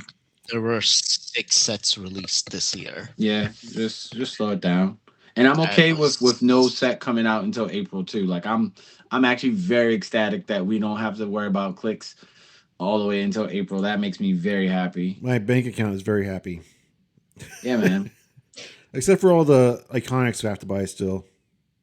And look, Thundercats was bought the moment that they showed it. So I'm good. I'm waiting. Does anybody have an issue with 9% saying it's too fast? Nope. Nope. I want to know who this person was that said it's too slow. Give me that plastic crack. What the hell? Word. Somebody that has lots of good income. So Oh, since we're on the topic of money, I did win the Powerball the other day. I won Fantastic. $4. I won $4. I think I'm set. All hey, right. man, make it work. If you won the Powerball, you would not be here right now. Well, you might actually. You'd be like showing off all your bricks that you ordered. I mean, why order bricks when you have the money to just buy whatever figure that you want? Like that's a waste of money. I don't need all that chaff at that point. Yeah, just buy the figures that you want. Like, so my only thought on the set release pace is, would it have been a different response if Strange Tales had not been accidentally leaked so early? no, still was too much. Like Smash and Destroy with Lantern Legacy, those sets came out so close together. Like so Smash close. and Destroy and Lantern Legacy was almost 3.5 months apart. Was it? I thought it was like Smash and Destroy was like May, and then Lantern Legacy was late August. I felt like they were right on top of each other. Like I really Collector's felt like Trove and then Spider-Verse was back to back, and then like 6 to 8 weeks later was Smash and Destroy. It might have been those three then. It might have been that. Okay, so Spider-Man and Strange Tales both had the same thing happen. They weren't set to release at that time, and somebody at Alliance or whoever dropped the ball, leaked the stuff out, and Wizkids just said, "Okay, here you can just have it." But Spider-Man was not supposed to come out that soon. Strange Tales was not supposed to come out yet. So I feel like Wizkids is paced out right, and somebody at Alliance or whoever the distributor is needs to be a little more careful. I mean that's the way it always happened though. I mean, people forget like some people are still feeling the residuals of the lockdown, and for a lot of people, especially with all the tariff stuff that's going on, like, and even right before that stuff happened, that shipping was always an issue. So I wish WizKids would find like great distribution that got everything exactly when they said it was supposed to be out. I wish we could get to a point where everything came out as scheduled, but I'm all right. This new company gobbled up the other two, so supposedly a lot of those hiccups have been ironed out, but time will tell. Let's see. I mean, we got until April to see what happens. So, and I'm okay with that. I'm I'm all just right. saying, I missed my Scott Porter video. I love his unboxings. I know I'm weird, but I enjoy story time with Scott. Yeah, Scott Porter's a good dude. He's a good guy. So yeah, All right. What character has been glitched several times but has never been done accurate to the source material? Nova. Yeah, Nova. They are not on here. Fucking Nova. Well, yeah. I mean, I didn't answer any of these questions, but a ton of the like some people didn't when looking at the it says click several times. So say someone like D Man, which I loved that I thought his click was perfect actually, but D Man he hasn't been clicked. He's only been clicked once. You know what I'm saying? But like Scarlet Spider, he hasn't been great. That's been shows up a lot. Scarlet Spider. Um, yeah. Deadpool. I'm I surprised mean, Silver Surfer is on here. Up until very recently, yes, that was fairly true. But since I want to say Fantastic Four set, we've actually Yeah. got some good surfers. Cosmic Clash Silver Surfer was a beast. Like that was a the scroll beast. version was the best one, though. Yeah, the Prime. These are great. It's Yeah. fantastic. I mean, Silver Surfer is definitely not. He used to be. He used to be. All right. So my take on this is slanted because I don't have the wealth of experience that you guys have had. But two people voted for Booster Gold, and I would say that Booster Gold has been done dirty multiple times in Clix and in the movies. Why is oh God, what's his name? Guy just played Green Lantern in the Superman movie. Nathan Fillion. Nathan Nathan Fillion. Fillion. He was born to play Booster Gold. Now he's Green Lantern. Now he can't be Booster Gold. He was born to play that role. He is perfect for it. Why would they cast him as anything but Booster Gold? Because he works very well as Guy Gardner. He made a perfect Guy Gardner He would have been a as perfect well. Booster Gold. He would have, but there's a ton of guys who can play this guy that's like kind of out of it and thinks he's better than he is and stuff like that. There's a ton of there's a ton of actors who can play Booster Gold right. And just the same as Guy Gardner, but Nathan Fillion does based on his age, plays a perfect Guy Gardner. What do you think, Scott? For this list or for Guy Gardner Either and one. Booster Gold? Just whatever your thoughts For this are list, right I now. would say Gambit. I feel like they've had they had 3 Gambits in X-Men 97, and none of them were Gambit. Gambit in Regenesis wasn't Gambit. Most of the Gambits that they've made have not been what you would say the pinnacle version of Gambit. Actually, Yeah. Gambit was named twice. I don't know why it didn't double it up. I mean, yeah, the Gambit hasn't been done terribly correct, but I there are a few versions of him that I'm like, I okay, mean, that's there's all. That's playable versions of him, but are yeah. there any that are like the pinnacle? Be like, okay, Accurate this to the is character. I mean, I think the best version was the version that when he threw an object at you, it did extra damage. That's Gambit in Yes. most From people's. Wolverine and the X-Men. That's Gambit in most people's eyes. So and on Gambit falls into the sense of like Iron Man, where Iron Man's powers, Iron Man never really he doesn't get the great power set based on what he actually can do. He should almost have a pickup power based on how his armor actually works, but they just give him running shot energy explosion and some like force blast. I think that was the idea behind Hall of Armors was try to give them that, and they just didn't implement it very well. Well, No, I I love mean, the Hall of Armor set. the Hall of Armors works great. It's just not cheap. If all the Hall of Armors were 50 points, and they was just you can play one of them at 50 points and have the whole Hall of Armors, people would have eaten it up. But it's 80 Yeah. points. You cut them down to 50. You cut 2 clicks off their life. It's 50 points. Perfect. See, right now I People have playing this like voice in the crazy. back of my mind that sounds very much like Miles Kane going, but Beetlejuice, but Beetlejuice, but Beetlejuice. That sounds like a you problem. Yeah, but you don't. They again they made something that was cool, but they made something that kills it. Absorbent Man is a great figure, and you can have an Iron Man just like Absorbent Man, where like Iron Man, oh, you got hit with this, switch to this armor. You got hit with that, switch to that armor. That's Tony Stark. That's what he literally does. You know what I'm saying? You can have that, but you have Black Panther that takes away, more likely your favorite two armors that you were probably put out. Like, so people don't play that kind of stuff. It's just like the heralds. Not enough people play the heralds. Why? Because Beetlejuice. I mean, not because Black Panther can kill it off rip. So it is All what right, it is. so I'm going to go off on my little tangent again here, but Iron Man 3, that final battle where he's just got 50,000 armors coming Hmm. in, and Hmm. it was cool because we got to see a bunch of armors made differently with different powers, but we literally saw them for like 2 seconds. Like supposedly Hulkbuster is in there. I watched that movie 50 times. I haven't seen Hulkbuster. They did it Well, too fast, yeah. and they just blew up. Hulkbuster was just holding up the building. That was it. Oh, that I wasn't mean, Hulkbuster, was it? no, it wasn't. They made that character into Heroclix form. It's the one with the big grippy Yeah. arms. So I liked the idea of it. They didn't implement it very well in the movie because we didn't get to see them, and the armors just blew up. I don't feel like Tony Stark would make armors that just randomly blew up all the time. Well, he does though. Like that's the thing about Tony is he just makes stuff when he thinks about it. That's the cool part of Tony is But he his just opponent makes. was not as powerful as they made him out to be. So why would you need the Hulkbuster? The answer is you don't. All right. So yeah. Any other thoughts on Clixed but never done accurately? The funniest answer on there is that Batman one. He needs a 1,000 point figure that auto KOs an opposing character Yep. if he doesn't attack them on the first or second turn.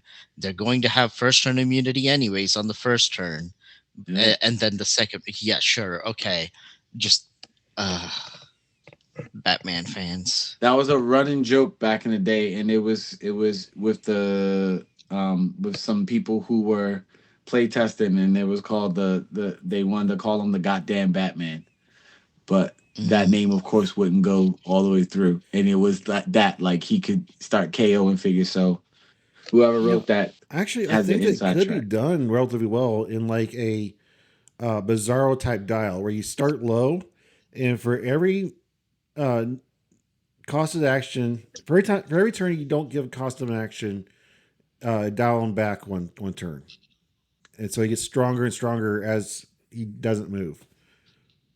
Who, Batman? Yeah, I guess He's a man. He doesn't that need part. that. give him enough That time. part. He can That take down part. Superman. He can take down gods if you He's a give him enough guy. time. He's a man. no,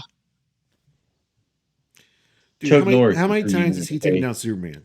A lot. None. None. None. None. None. Only if Canonically Superman none. lets him.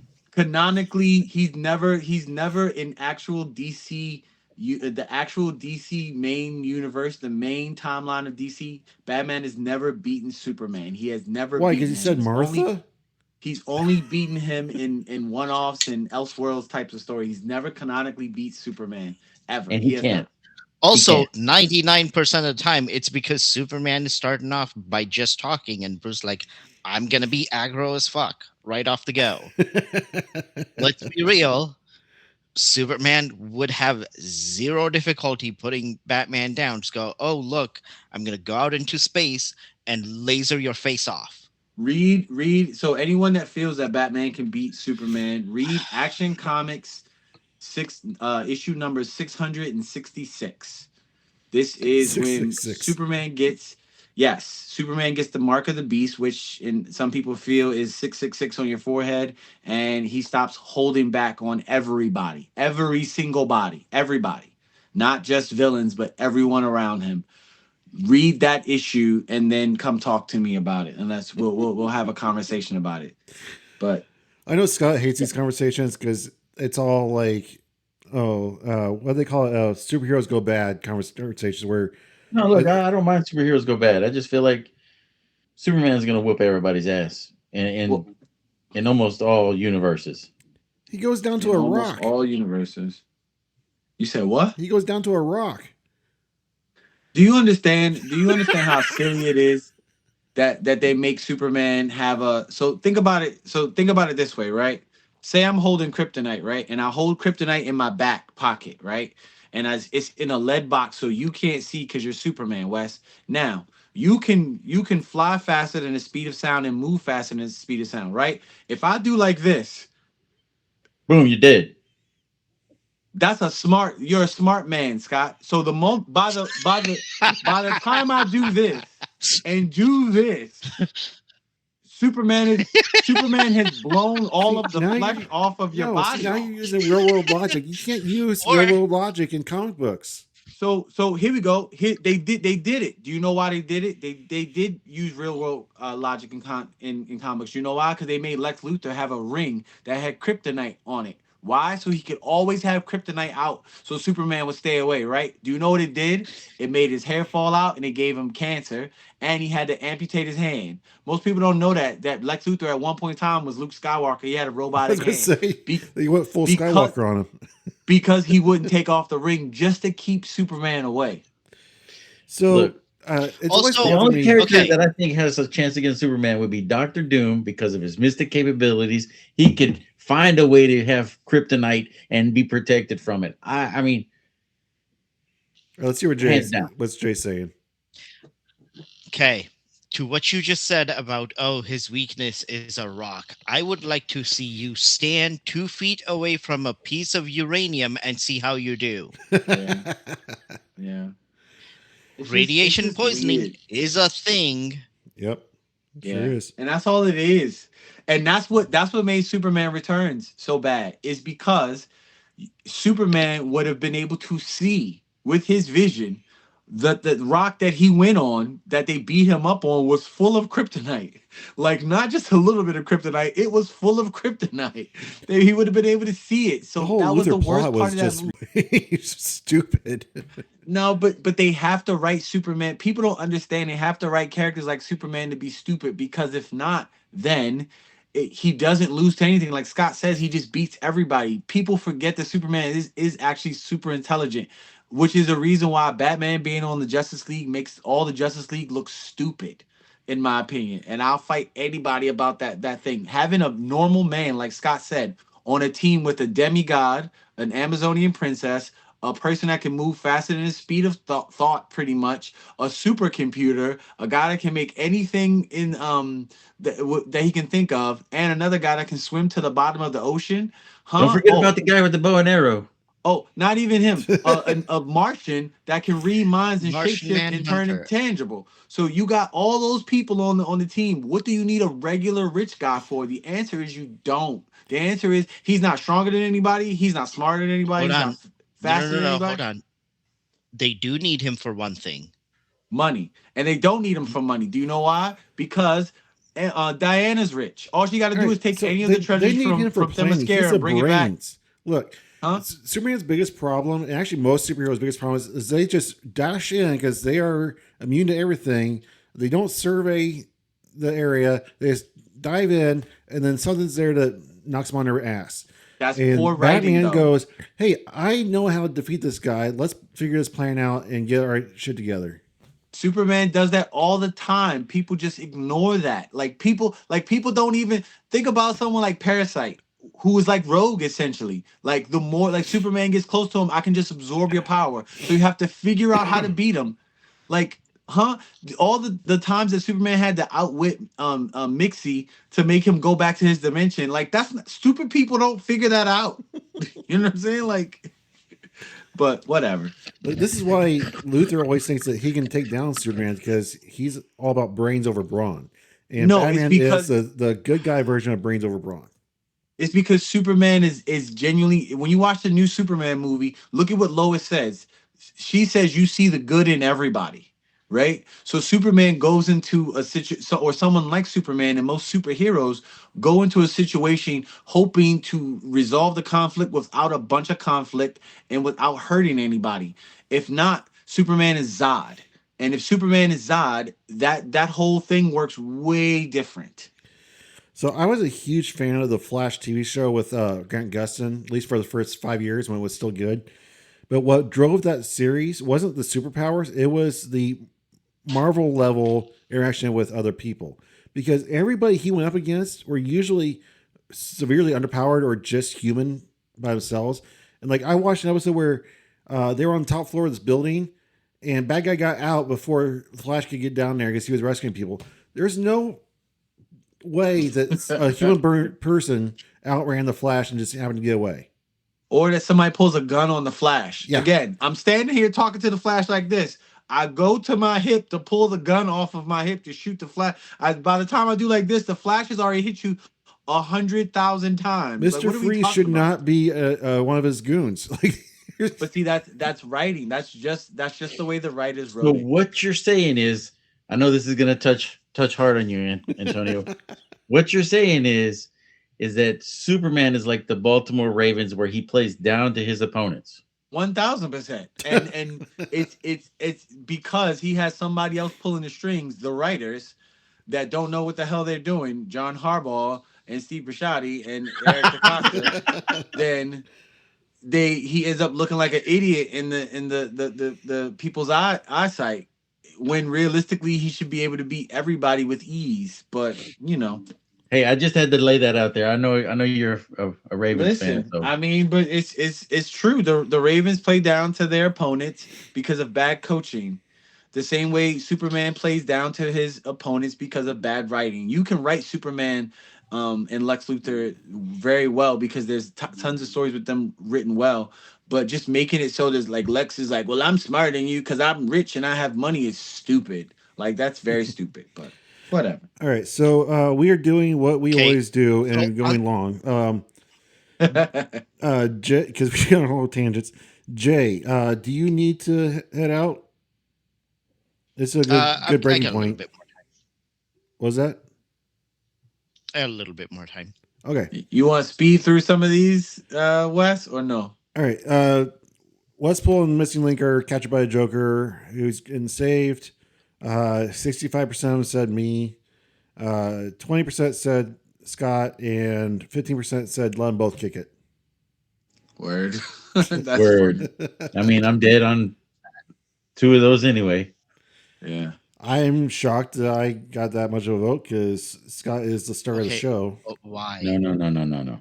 You started this gig. I'm just here for the ride. Word. Do you guys have any thoughts on those? No. These questions that y'all have are funny. If the Joker captures any of y'all are all dead, realistically. But Yeah, I like what Manny Kink said, that Scott was probably in on it. He's probably with the Joker, in on the plan, trying to get me killed.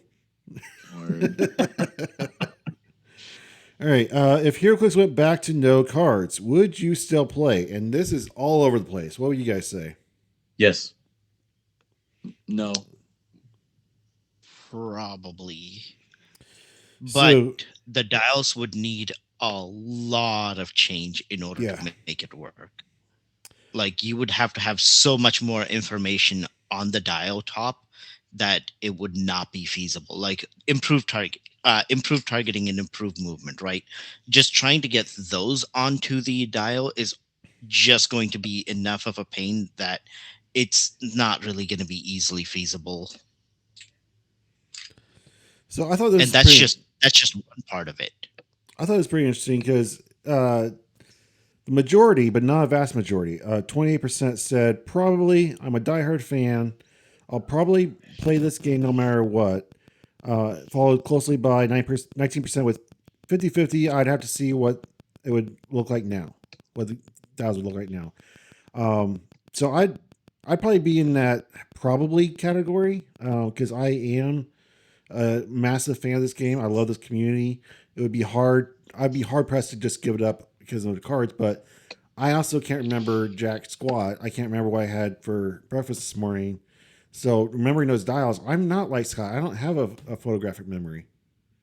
It'd be hard. It's a regressive. It regresses the game and where it is, and some people said probably not. The game has evolved too far, and that would add a level of complexity that would be hard to adjust to. And that's absolutely right. Some of our favorite figures that we've played just this year have an added sense of complexity that you can't get without having a card that explains it. You just can't. So, I mean, even Pogs have writing on the back now. I mean, because again, someone like Copycat, you have to explain the fact that she can take the powers of everybody around. Like, so yeah, yep. For me, it would be a no. Not even It about. would be difficult. It'd be Yeah. very hard. It would be very difficult to regress the game back that much. Yeah. I'm looking at all these Heroclix that I have literally right here in back of me, and I think less than 5 of them have no card. You know what I'm saying? I got like people like Stripper Pole Spidey who has no card, and but it one at 2 sets, and then now these figures are redundant. The dials would end up being redundant all over again. It would end up going back to what we were used to, and eventually you're gonna have the same type of dials over and over and over and over and over again. Yeah, it would And lose the seasoning that we as superhero fans enjoy. We love the text, the flavor text of the powers and explain what to do, because you can only uh, do charge so many different ways before you're just putting the same numbers on every dial. what to say? It's just charge piece. Yep. Come on, y'all don't remember Okay. the Sinister set 8, 9, 16 too? Hey man, listen, and we loved it then. We loved it, but we have evolved past that. Sweet Jesus. Look, Oh man. I just want to say that if they didn't have cards anymore, we couldn't bitch at Wizkids about the way they word their shit. Yeah, I mean that's true. That's It true. would be like going from now and then going back to Blockbuster times. I would give Like people we're a year happy and a with half. Blockbuster, but can we go back to it? No. A year and a half. I would give people a year and a half to be able to before most people would stop being interested in it because it would be the same dials over. If I think of this year over again and all the dials that we got this year with no cards involved, I by the time Strange Tales came out, I'd be like, okay, we've already had this running shot, Psychic Blast, this running shot, this phasing character. We've had this already. I'm good. All right. Well, look at every Spider-Man, right? They would all be Oh my exactly the same. gosh. Superman, And super Spider-Man senses, was Spider-Man horrible. team ability. Boom. Spider-Man was horrible before cards came out. Absolutely Yes, he was. garbage. Oh my gosh. Okay, so this next question did not help me at all. What is your big draw to large Clix events? I was looking for something to kind of help me direct how to improve red, white, and Clix going forward. And the spattering, the buckshot of answers I got does not help me at all. The Location and pricing, man. For me personally, it's just location and pricing. yeah, That's that it. 19% came in with location. Yeah. Yeah. But then tied for second is I only like certain formats, pricing, timing, and if my wife lets me go. So Those four location, things pricing, tied. and timing are the top three. So Word. So Those are important ones. so yeah, I'm Yeah. doesn't really help me, but it gives me something to think about going forward. That I mean, I need Red, to Red, dabble White, a and little bit Clix in is everything to make it better. you ran a good. I wasn't even there this year. I plan on coming next year. You run a good event, Wes. And I'm glad that people enjoy it and come out and have a good time, man. Like the since everyone is different, it's going to be a different thing because some people, again, for me, it's just location and pricing. If the pricing is good and the location is okay, and like that location means like the venue also, like not only what state I'm going to, but whatever venue you're going to have me playing in. As long as those two things, the location and the pricing are good, most people are going to travel to go to a place to play in a big event, man. So keep doing what you're doing. And then I think, I think you'll be good. All right, so this is a good place. I want to go off on a little tangent here before Jay has to leave us. 2025. We'll come back to the survey after this if you guys are able to stay. It has been a roller coaster for me personally. I have seen some of the worst of humanity that I thought possible. I've seen some of the best of humanity, speaking directly to Red, White, and Clix. The people that went out of their way to participate. Scott, for instance, that took money out of his pocket to fly all the way from Texas just to participate in a silly little event that I threw together, and to donate his time, his money, his energy. And so many people did that. So many people, it was their first event. like I handed out so many prizes for first time event goers. It was unreal. I didn't realize there were so many people that never went to events before. Okay, I gotta stop you for a moment Yep. there. Don't say silly little event. You're undermining the work that you're doing. You're undermining the charity work that you're doing, and you're saying that by for all of the people that showed up there, you're saying, oh, this wasn't as important Okay, so as going for to an worlds or anything unofficial like that. event, an Just unofficial Thank you, Wizkids Jay. event. Yes, thank you. I was gonna say that. I was gonna let him finish first, but Yeah, Jay is right. I'm a little hard on myself sometimes. I'll admit. Part of that is because I put out a similar survey for the event, and people kind of raked me over the coals about it.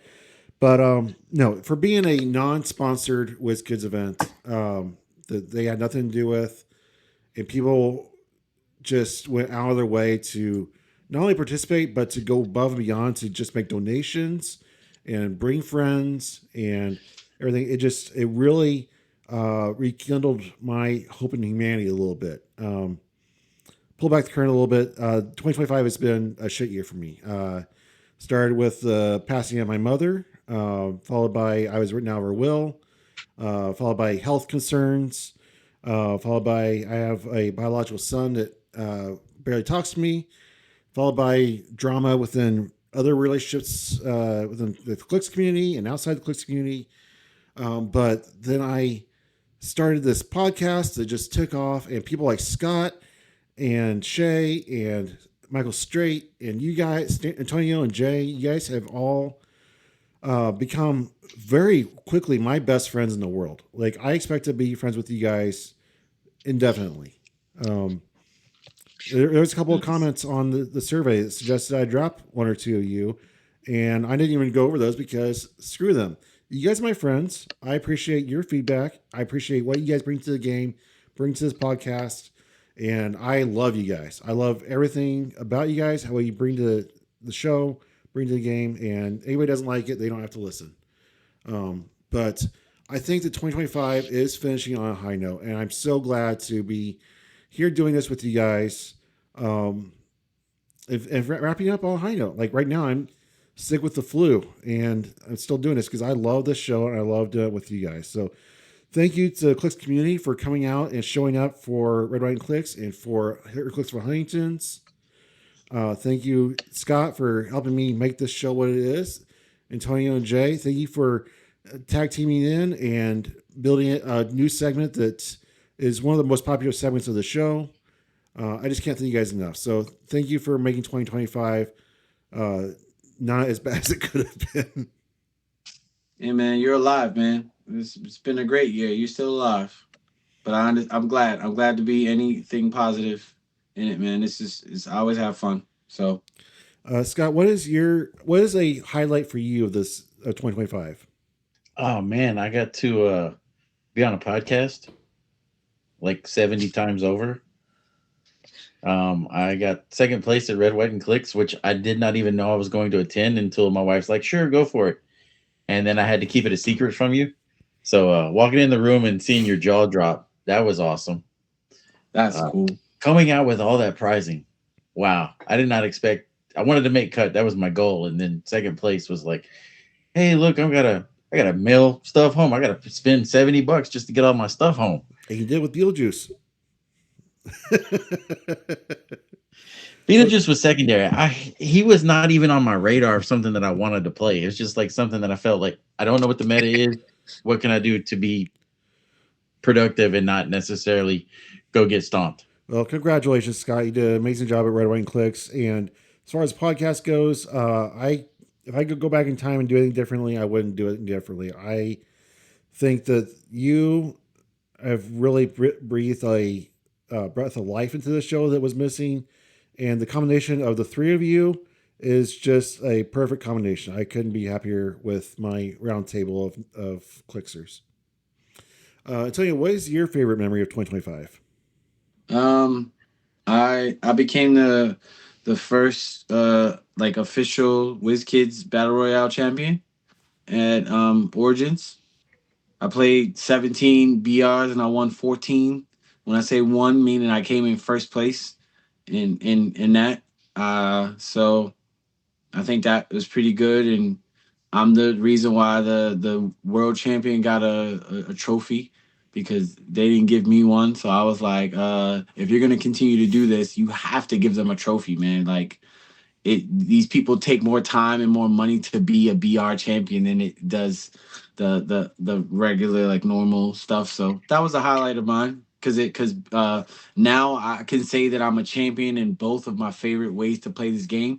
I've been the team world champion a few years back, and this year I was the BR champion at Origins at Nationals. So it was a very good highlight, and it just showcased my skills to some, even though some people don't look at BRs as a thing that it takes skill to play, which is the stupidest thing I've ever heard. But Those people are wrong. Yeah. I mean, they couldn't be more wrong. But it's called, some high level players will tell you that that's what it is, which is complete All right. So dog. So yeah, congratulations on your win. That is thanks, man. It was fun. that is an amazing victory alone.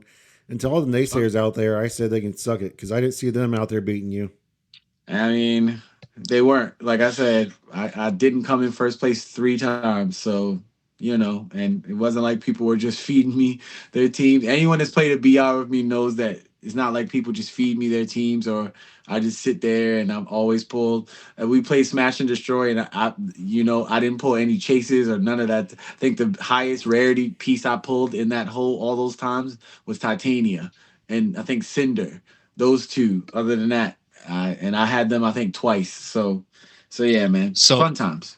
Antonio, Yes. I had the other way around experience where becoming the champion at Adepticon last year, I got a medal, but not anything else. So when I found out about the pricing for the other stuff, I was a little salty about that. But now looking at it from the other side now, I'm like, hey, I have that medal that no one else has that's hanging right there. And I can legitimately claim I was the first BR champion. I love it. And that's a it's little things like that, man. Like to have your name inscribed in the kind of, this year also something that they did a list of all, some, I think, what was it, maybe like 6 months ago. Anthony Barnstable, I think, was one of the people that was like, I want a list of all the Heroclix champions there's ever been. Um, and to see my name in there multiple times made me feel good. You know what I'm saying? So, it's exciting. So that was my highlight of the year, and being able to do this with y'all. Realistically, like I really have enjoyed every time we got to do this year. It's been fun. On a like getting to know you, Wes, and your wife April, and like, and just getting to talk with the three of y'all, man. It really has been a pleasure. It's been a highlight for sure. Very fun. All right, Jay, what was your highlight for the year? So for Clix, it was definitely going out to all of the events.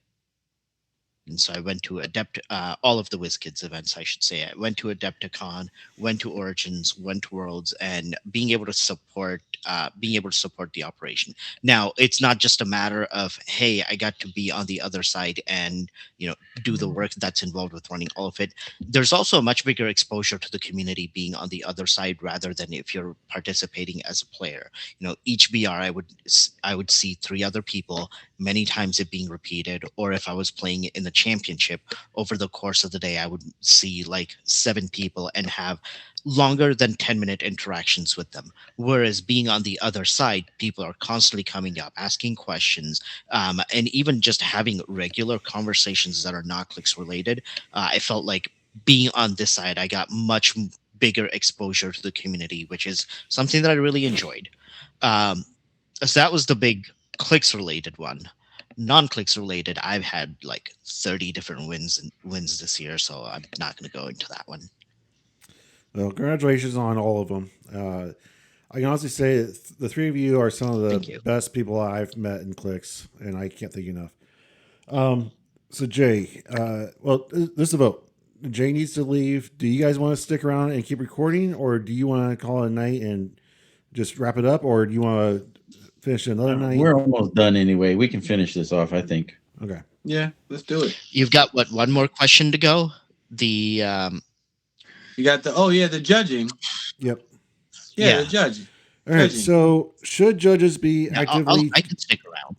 okay? Okay. So, should judges be actively judging in the final rounds of a major tournament, including slower playing? This has been an issue that's come up multiple times since I've been playing. I'm sure it's been an issue throughout the history of Clix, and it's still a hot button issue. Where do you guys stand on this, Scott? I think passive judging is just I fine. mean, I feel like knowing your team will help you know what you want to do with your stuff. The threat analysis can be kind of time consuming if you don't know what your opponent's got, if you're not familiar with their team or their pieces. So I feel like the timing is a slippery slope, a tricky topic to touch. Chess clocks probably aren't the answer. I So, don't. I mean, I don't know how you would address it. I feel like it has to be something that you have to put in a bunch of time to develop whatever timing that you want to have people play. If it's 5 turns and then the game is done, or if it's a chess clock of some sort to where you're just timing the movement process, not the combats, because the combats where you're going to spend a bunch of your time saying, "Oh, I'm going to shape change. so Oh, I you're got a fine with the probability control." judges. It's the game format you think needs fixed. I mean, yeah, the but I feel like if Matt stepped in my game at Red, White, and Clicks, and he's like, he doesn't have to answer that. You've already asked it 3 times. That's He active did step judging in. He though. was actively judging. That's yeah, that's active that Scott, that's active judging to me. Yes. That what you just said, that last part is that's what I call active judging, which is the judge like looking legitimately looking at someone that could be doing something to stall for time and then cutting it off at the knees so that the game can progress, or just making active judging to me is helping it, not helping someone play their team, but helping the game progress and making sure the mistakes aren't made. And I'm not saying, oh, you forgot to outwit, but making sure that someone is placing their characters the right way, or making sure they don't do the Canadian sidestep or whatever it's called, that type of stuff. That's active judging. And So, asking the same question 5 times, 3 times, 4 times, when you've already been given a thorough answer, to me, that is stalling. And a judge should be there actively being like, you've already asked this. This is the answer. Keep going. so Antonio, you're for active judging. In a big, like, based on what this thing says, it says for like a major event, Yes. there's no way at a major event where this is the top, these are the top things, and you have multiple, if you have multiple judges, there's no reason why a judge isn't at every one of the top tables actively judging to make sure that these people are these games are played the proper way so the proper outcome can actually come about. You know, this game is so full of luck and stuff like that. You don't want it slowed and bogged down by someone stalling or someone just doing something that they know is wrong to try to get an advantage. Like, that's where active judging actually comes in. And that's what this game needs, in my humble opinion. I mean, Jay, from your perspective, which is very unique of the four of us, where do you stand? I I think passive judging is perfectly fine. I think when you incorporate active judging in, it takes time away from the game that could be spent on actions by having the judges consistently interrupt, saying, "Hey, that's not legal," or "Hey, you know that that needs to be rolled back," whatever the case may be. If the players ask that, "Hey, we need a ruling on this or that," yes, by all means jump in. But active judging and saying, "Hey, that wasn't legal," etc., all it's going to do is take time away from a game that's already pretty short, 50 minutes, sometimes even smaller. And it's just going to make it harder to be able to take out more of your opponent's force. And add to that, with the way that we're getting one shot cards that mitigate attacks completely, it's then going to make take it take much longer to KO even one figure, which then again is just slowing down the game. Active judging, I don't think is necessary. So I've put my input on this before. I feel like in a major competitive event, this is on the same level as a major football game, basketball game, soccer game, whatever it is. The referees are not just standing there watching the game play out. They are actively calling calls, right or wrong. Um, and I feel like in a high stakes event that the judge should be now to say actively involved. I'm not saying be making turns for them and questioning every single thing, but by the second time somebody asks a question, that's we're stepping in. They don't need to wait till the third. If a turn takes more than a couple of minutes and nothing has been spoken, nothing's been moved, that's an active judging situation. Um, I think that Matt did an amazing job at Red Wine Clicks. Everybody else has said so also. I wish he would have stepped in a little bit sooner, personally, but I think what his call was straight on, and he did a great job. So that's kind of where I like Look, active judging, but not so much that they're actually playing the game. if we're gonna get active judging out of Jay, I want him to carry a yellow flag Okay, around and toss it your point, with the though, whistle.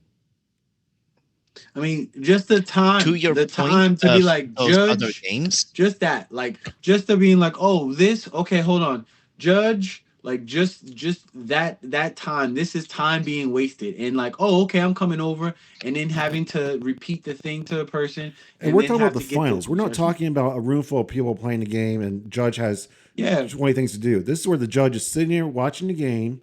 yeah, That's their job for the next hour. yeah, but that's, to me, that's active judging. That's not, to me, that's not passive judging. To me, that's active judging. Actively watching the game, because that's what they're doing. That's, to me, that's active judging. Mm-hmm. To me, to me now, that, I mean, that might be different in other people's minds, but no, an act that's that exactly what he's talking about. yeah, to me, that's what the active judging should be at all big events. It should be someone. And every time I've seen a WizKids event, every time I've been at Worlds or Nationals, they have one or two or even more judges watching. They have one judge sitting right down there with the two players, and they have other judges standing around as well. So All right, so the community spoke out and said with a resounding 38.1%, yes, judges are as much a part of the game as anything else. They should be actively making 1000%. calls and not waiting to be called. 28.6% said no, let the players play the game and call the judge if needed. I think there's a happy medium somewhere between those two.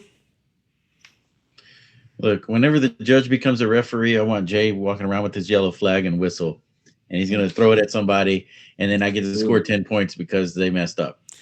So Only if we have the timer paused in order for me to put on that charade. so funny story. If that is the case, I will gladly do that. I want that flag hit me.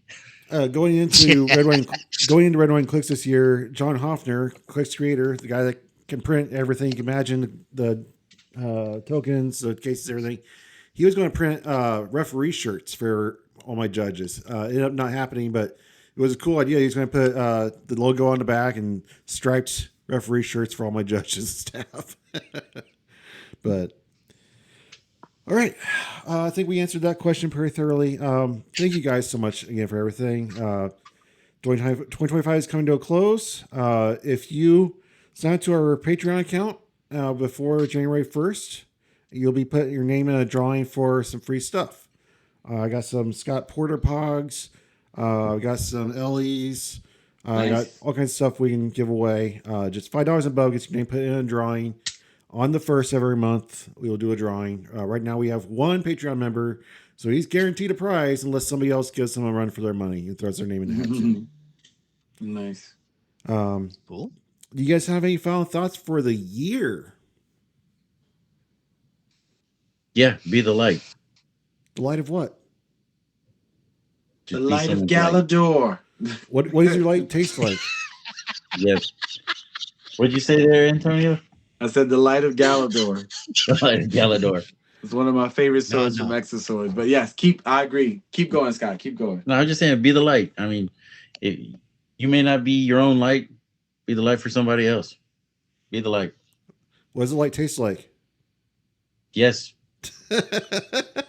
it's very light. You won't hardly taste it. It's very light. It's very light. All right. Well, That's It's the answer right there. I was going to It's run factory. the Clix questionnaire by everybody as a wrap up for the year, but I don't want to keep you guys any longer.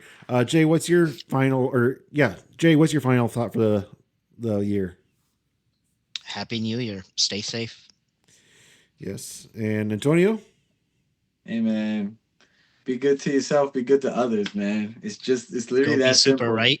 Go be super. Like that's it. Leave whatever is coming to the end of the year. Leave whatever's in 2025. Leave all the negative self-talk. Leave all the negativity behind, man. Yes. Make sure Onwards you and upwards. take a laxative, take a massive dump on New Year's Eve so you don't carry the same crap into the new year. That too. Perfect. All right. So, yes, everybody take care of yourselves. The flu is nasty. My wife feels worse than she did with COVID. It's not fun, and it's spreading like wildfire. So Yeah, the strain is nasty. So wash your hands, take care of yourselves. Don't go out licking doorknobs like Scott does. Wash your hands. Look, it was a bathroom stall. Okay. Listen. The fact that during COVID we had videos like that showed people how to properly wash their hands is crazy to me. I still can't forget that. Every time I go into a public restroom and I see somebody walk up to the sink, wash their hands for 2 seconds, and walk away, I'm like, what are you doing? I'm never shaking hands. You're watering the germs. Does it feel like a bad memory to you guys? Like when I watch a movie that was made during that time, and they are referencing stuff that was going on, does it feel like a bad memory to you, or does it feel like yesterday? Nah, man. It was time. That's all right. Feels like 100 years ago. Yeah, it feels like so long ago. I'm like, wait, we did do that. Oh, that was. We got through it, man. Look, we got through 80s hair. We got through 90s, helicopter pants. And we got through, 2000. Look, the world was supposed to end in 2000, man. And yeah, we done got through 6, 7 this year. So, we can keep going, man. All right. So, thank you, everybody in the Clix community for making Red Wing Clix the success it was, for making the show the success it is. Thank you, everybody who's participated. Too many people that I can name, but thank you so much. I love this community. I have truly found myself this last year within this community as a whole. So thank you so much for that. And remember, we're all just players on the board, trying to get through. So make sure you look out for each other. But as of 2025, we're going to close. We'll open up the new year in 2026 with all new episodes, all new questions. And everybody out there, keep on Clixing. Keep on Clixing, guys. And have a good night. Stay safe. Good night. Later, nerds.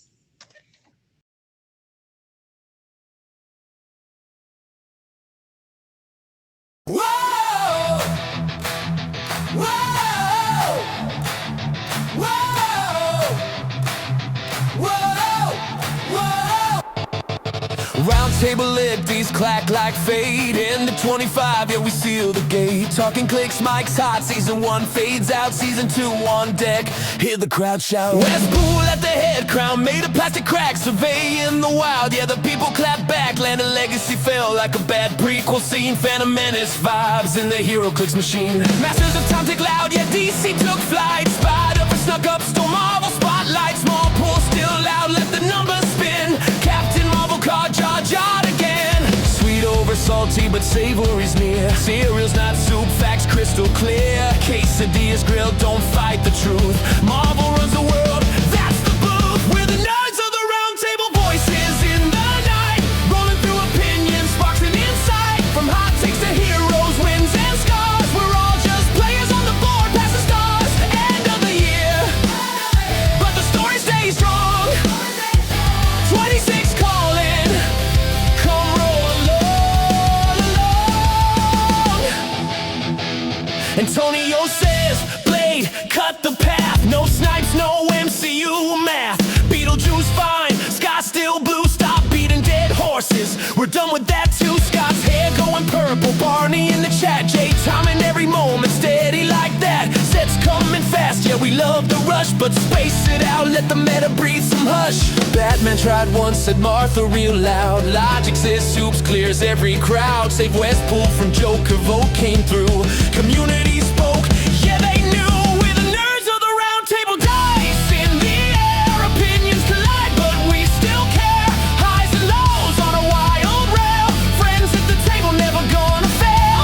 End of the year, but the story stays strong. 26 calling, come roll along. Rotation stretch to 3, let figures connect. Pre-carded throwback, yeah we still check. Tastic on the map, past and new. We'll try it together, that's what we do. Red, white and Clix, 80 strong. From coast to coast they came along. Veterans honored, hope restored. Heroes in life, not just on the board. Scott took second, yeah that pride hit hard. Antonio Royale, last one standing in the yard. Jay just grateful for every event. Moments over trophies, time well spent. Be the light, yeah Scott said so.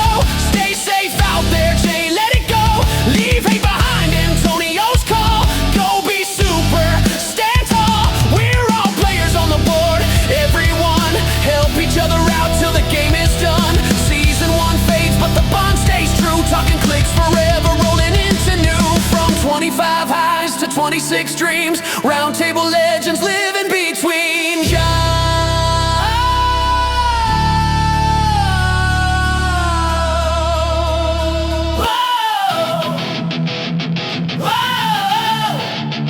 Be the light. Stay safe. Leave the hate behind.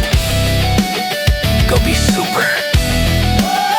We're all players on the board. Help each other out. Here's to 2026. Same table, new season, endless rows.